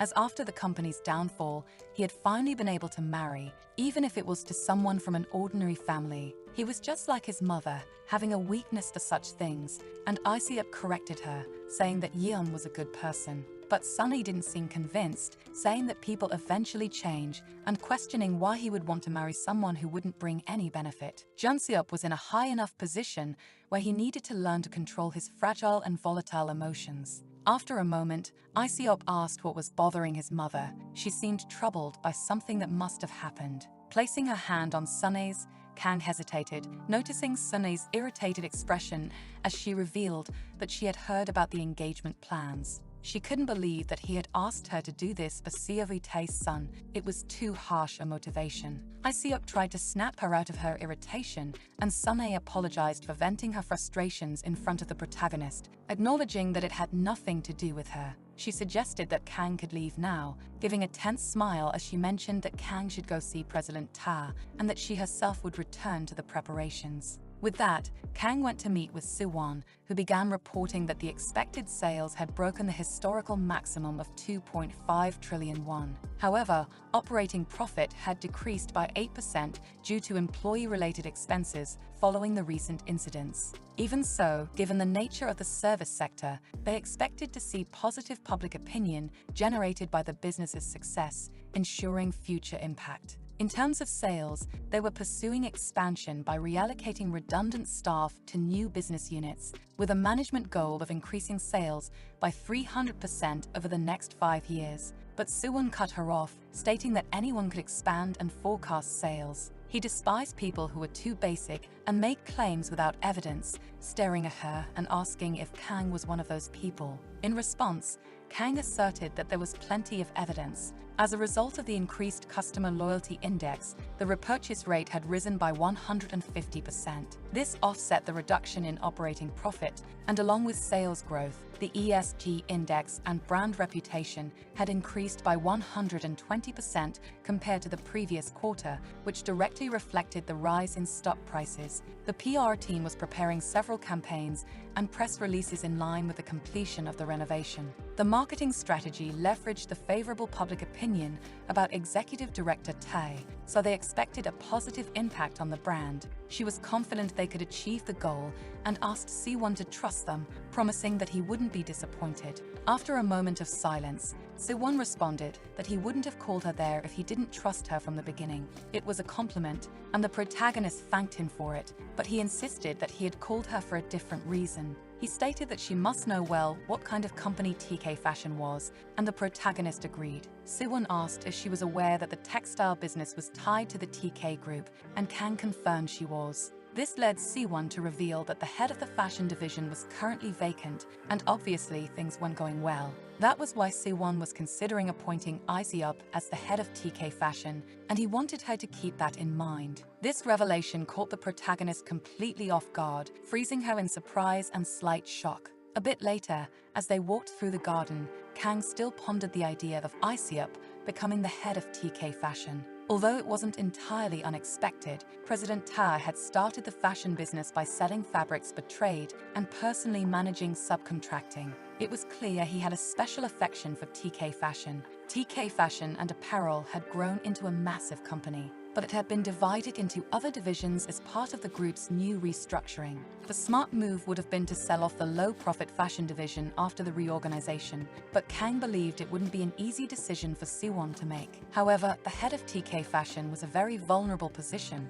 and if Executive Director Tae found out about this, he would surely be furious. Furthermore, the protagonist herself wasn't sure where they were heading now, walking through the garden as nightfall approached. After some time, they encountered Jiyoon Ta, Siwon's eldest daughter, and Yeon, Junsup's fiancé, also appeared. Jiyoon was surprised, remarking how even Yeon's name was beautiful, and asked if Junsup was good enough for her. This made Yeon stammer until Junsup wrapped his arm around her, and the two smiled at each other. Yeon blushed and agreed, making Ji-yoon laugh, commenting that they were indeed very sweet together. Suddenly, there was an announcement that the president had arrived, and Suwon appeared, accompanied by Kang. Soojin stood up in shock, and Sunnae asked why she was there, leaving Kang nervous because she didn't know the reason either. She stammered that they should enjoy dinner while she excused herself, but Suwon instructed her to sit down, surprising her once again. Ji-yoon questioned what he intended by seating an employee at the dinner table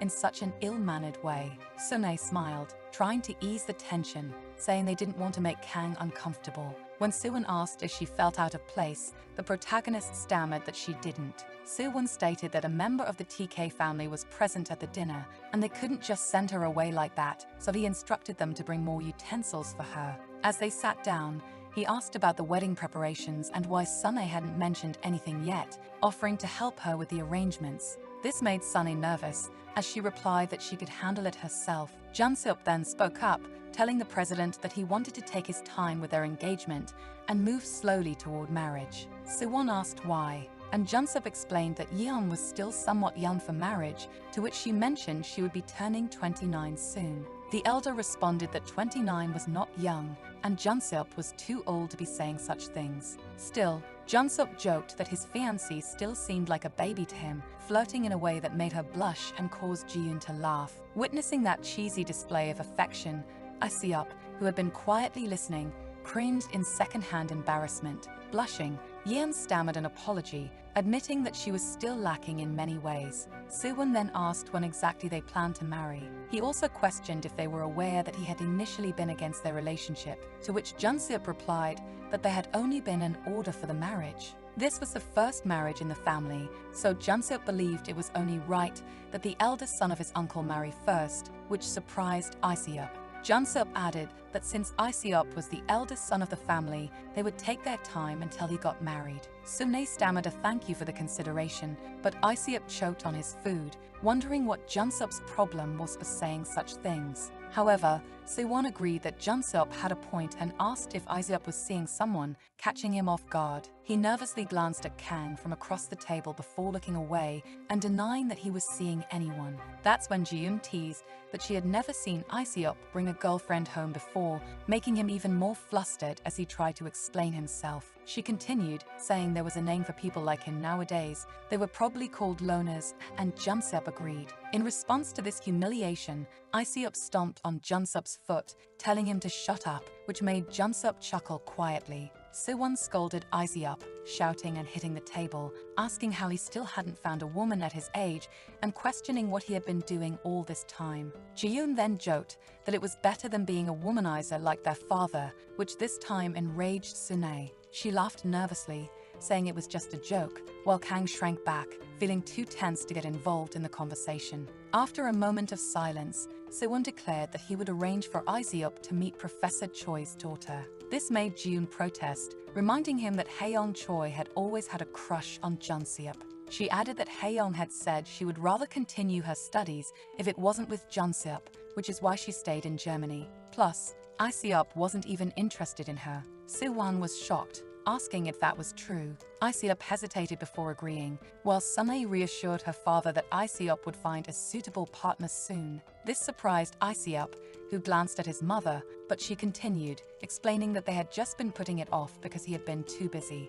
Siwon then ordered that they find a way for Iseop to get married by the end of the year, insisting that the executive director needed to be committed quickly. Iseop protested, saying that he worked late into the night and didn't have time for dating or distractions. He didn't see the need to get married so urgently, but Suwon countered, saying that if a man wanted success, he needed the support of a wife. Marriage was as important as work, at which point Soojin interrupted, saying that Iseop had never had the chance to meet anyone because he was always too busy. Now, forcing him to find a wife just made her feel bad for him. At this, Sunnae scolded her for being rude to her grandfather. Ji-yoon, however, wasn't concerned, confidently stating that their mother could easily choose a good woman, well-educated, beautiful, and from a wealthy family. Even if that didn't matter to Iseup, June insisted that it should. He should marry someone well off, just as their father had. The longer he waited, the harder it would be to find someone, which made Iseup clench his fists,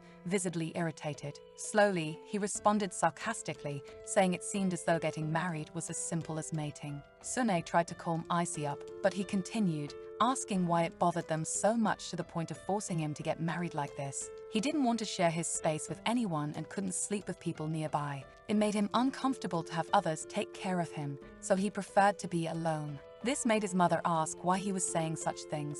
Was it because he was choosing to stay single or something? Hearing this, Ji-yoon questioned why he was getting so agitated, but she agreed that there wasn't much point in a marriage that didn't come from dating first, like what Jun-seop was doing. She could understand how Iseup felt, even after being divorced for several years. The table fell into a tense silence, despite Ji-yoon laughing at her sharp jokes, which were a bit too acidic to be taken lightly. As everyone went quiet, even the protagonist felt nervous amidst the family tension. Eventually, Iseup said he was just thinking out loud and confessed that he was a bit envious of Jun-seop. Marriage didn't seem that bad, challenging Jun-seop to take the opportunity to brag. Thus, the dinner continued, and the atmosphere gradually improved, but Kang noticed that Iseup remained quiet. He glanced at the protagonist, wondering what exactly she thought of the whole situation. Now, he felt exposed and uncomfortable, but he assumed Kang probably didn't feel that way. After all, she had been smiling and chatting during the dinner.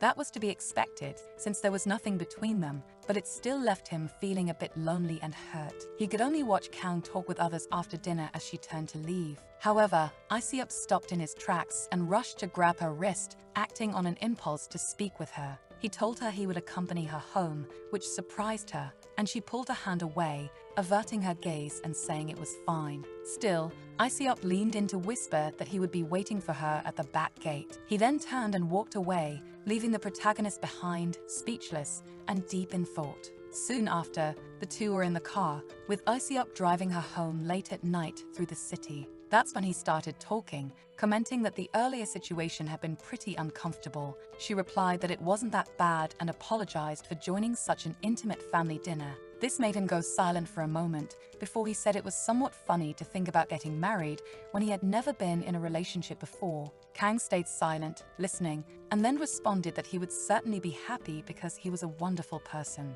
Slowly, Iseup revealed that he wanted to marry someone he loved, which made the protagonist's eyes widen. He mentioned that he knew she must have been in relationships before, and the protagonist admitted that she had, but she wasn't very good at it. She explained that she wasn't the kind of person who was good at taking care of others, so her partners always ended up getting hurt. But Iseup retorted that this didn't seem true at all. Maybe it was because what they had now was purely work-related. The protagonist hesitated to reply, and Iseup was momentarily distracted at the honking of cars as he lost focus on the road. He continued driving the rest of the way in silence, both of them deep in thought and feeling a bit tense. At home, Kang went straight to the bathroom and sighed with relief, glad to finally have a moment to relax. She thought about Yeon, who was certainly sweet and kind. It made sense that someone like Jun-seop, usually cold-hearted, would be smitten with her. After all, Yeon was incredibly beautiful too, which made the protagonist sink deeper into the bath, wondering what kind of woman the executive director would want to marry someday.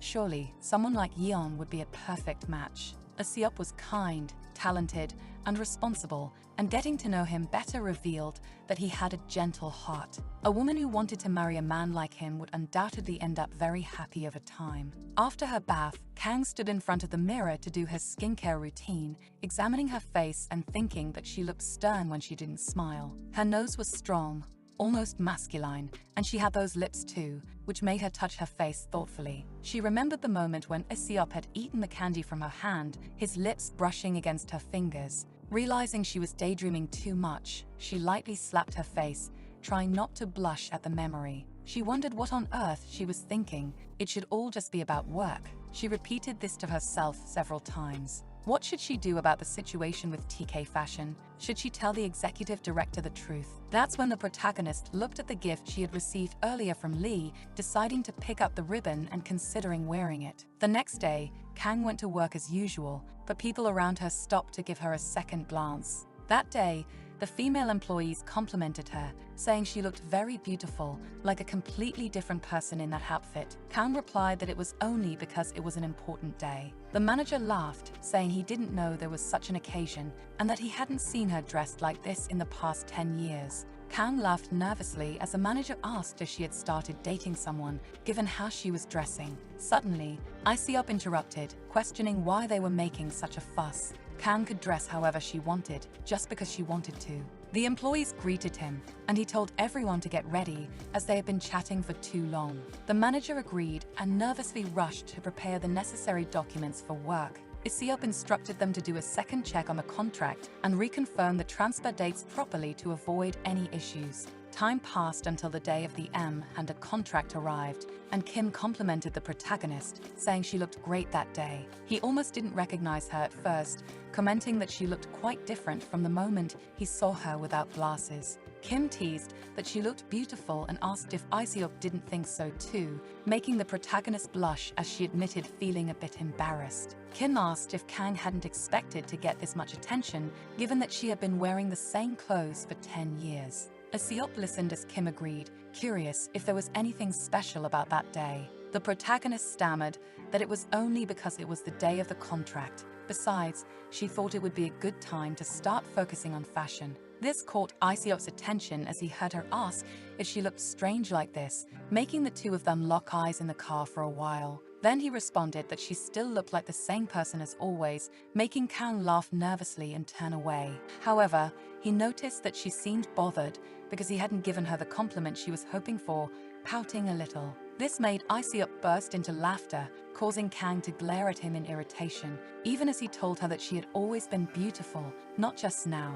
That made her blush in surprise, stammering a thank you, even making Kim tense up while driving. The signing of the contract for the Baekhyang Resort merger and acquisition deal took place privately in a small conference room. It was a modest-scale business with nothing but losses compared to the chaos of TK in the past. The contract signing was quiet, but for Isiop, this contract represented stepping out of Seo Tae's shadow, marking his transition from being TK's heir to becoming the true Isiop Tae of TK. It was the first time all his management principles would be fully applied to his employees, and with that, the legal procedure for the M and a contract was complete. One of the men commented that the contract was finally signed, and there were no more issues, with both parties happy with the conditions presented after all the hard work. All the legal contracts were finalized, along with their procedures. Isiop responded that the actions of opposing shareholders who had been bought out and the approval of the shareholders' assembly shouldn't be a problem. It seemed they had finally managed to complete everything perfectly, so he praised everyone for their excellent work. He thanked them for being able to persuade the shareholders throughout the process, leaving the employees feeling flattered. They decided they could all have a company dinner, and Kang agreed as she had already prepared all the tables. M and P and their lawyers had worked hard to please the shareholders and persuade the creditors. They were the true stars of the negotiation. So, the protagonist invited them to the dinner, which left Isiop less than thrilled, though they eagerly agreed. This made Isiop glare at Hyeon with nothing but tension in his eyes, although he forced himself to agree to let them join. Later, everyone gathered, drinking and celebrating, trying to please Isiop with drinks and thanking him for being there with them. The employees showered him with praise, saying it was all thanks to Isiop's efforts and dedication that they had succeeded. Despite being filled with compliments, Isiop couldn't stop thinking they should stop trying to buy his favor. Still, they all raised their glasses in a toast to Isiop, while the protagonist was chatting with Hyeon and the other employees at a different table. This made Isiop wonder what kind of cheerful atmosphere they were sharing, prompting him to drink quickly, wanting to find an opportunity to send everyone home. He just wanted to sit at the table with Kang and enjoy his time celebrating alongside only her. To ensure you don't miss the unfolding of this romance, give a gentle tap on the notification bell, and I see you on the next tale.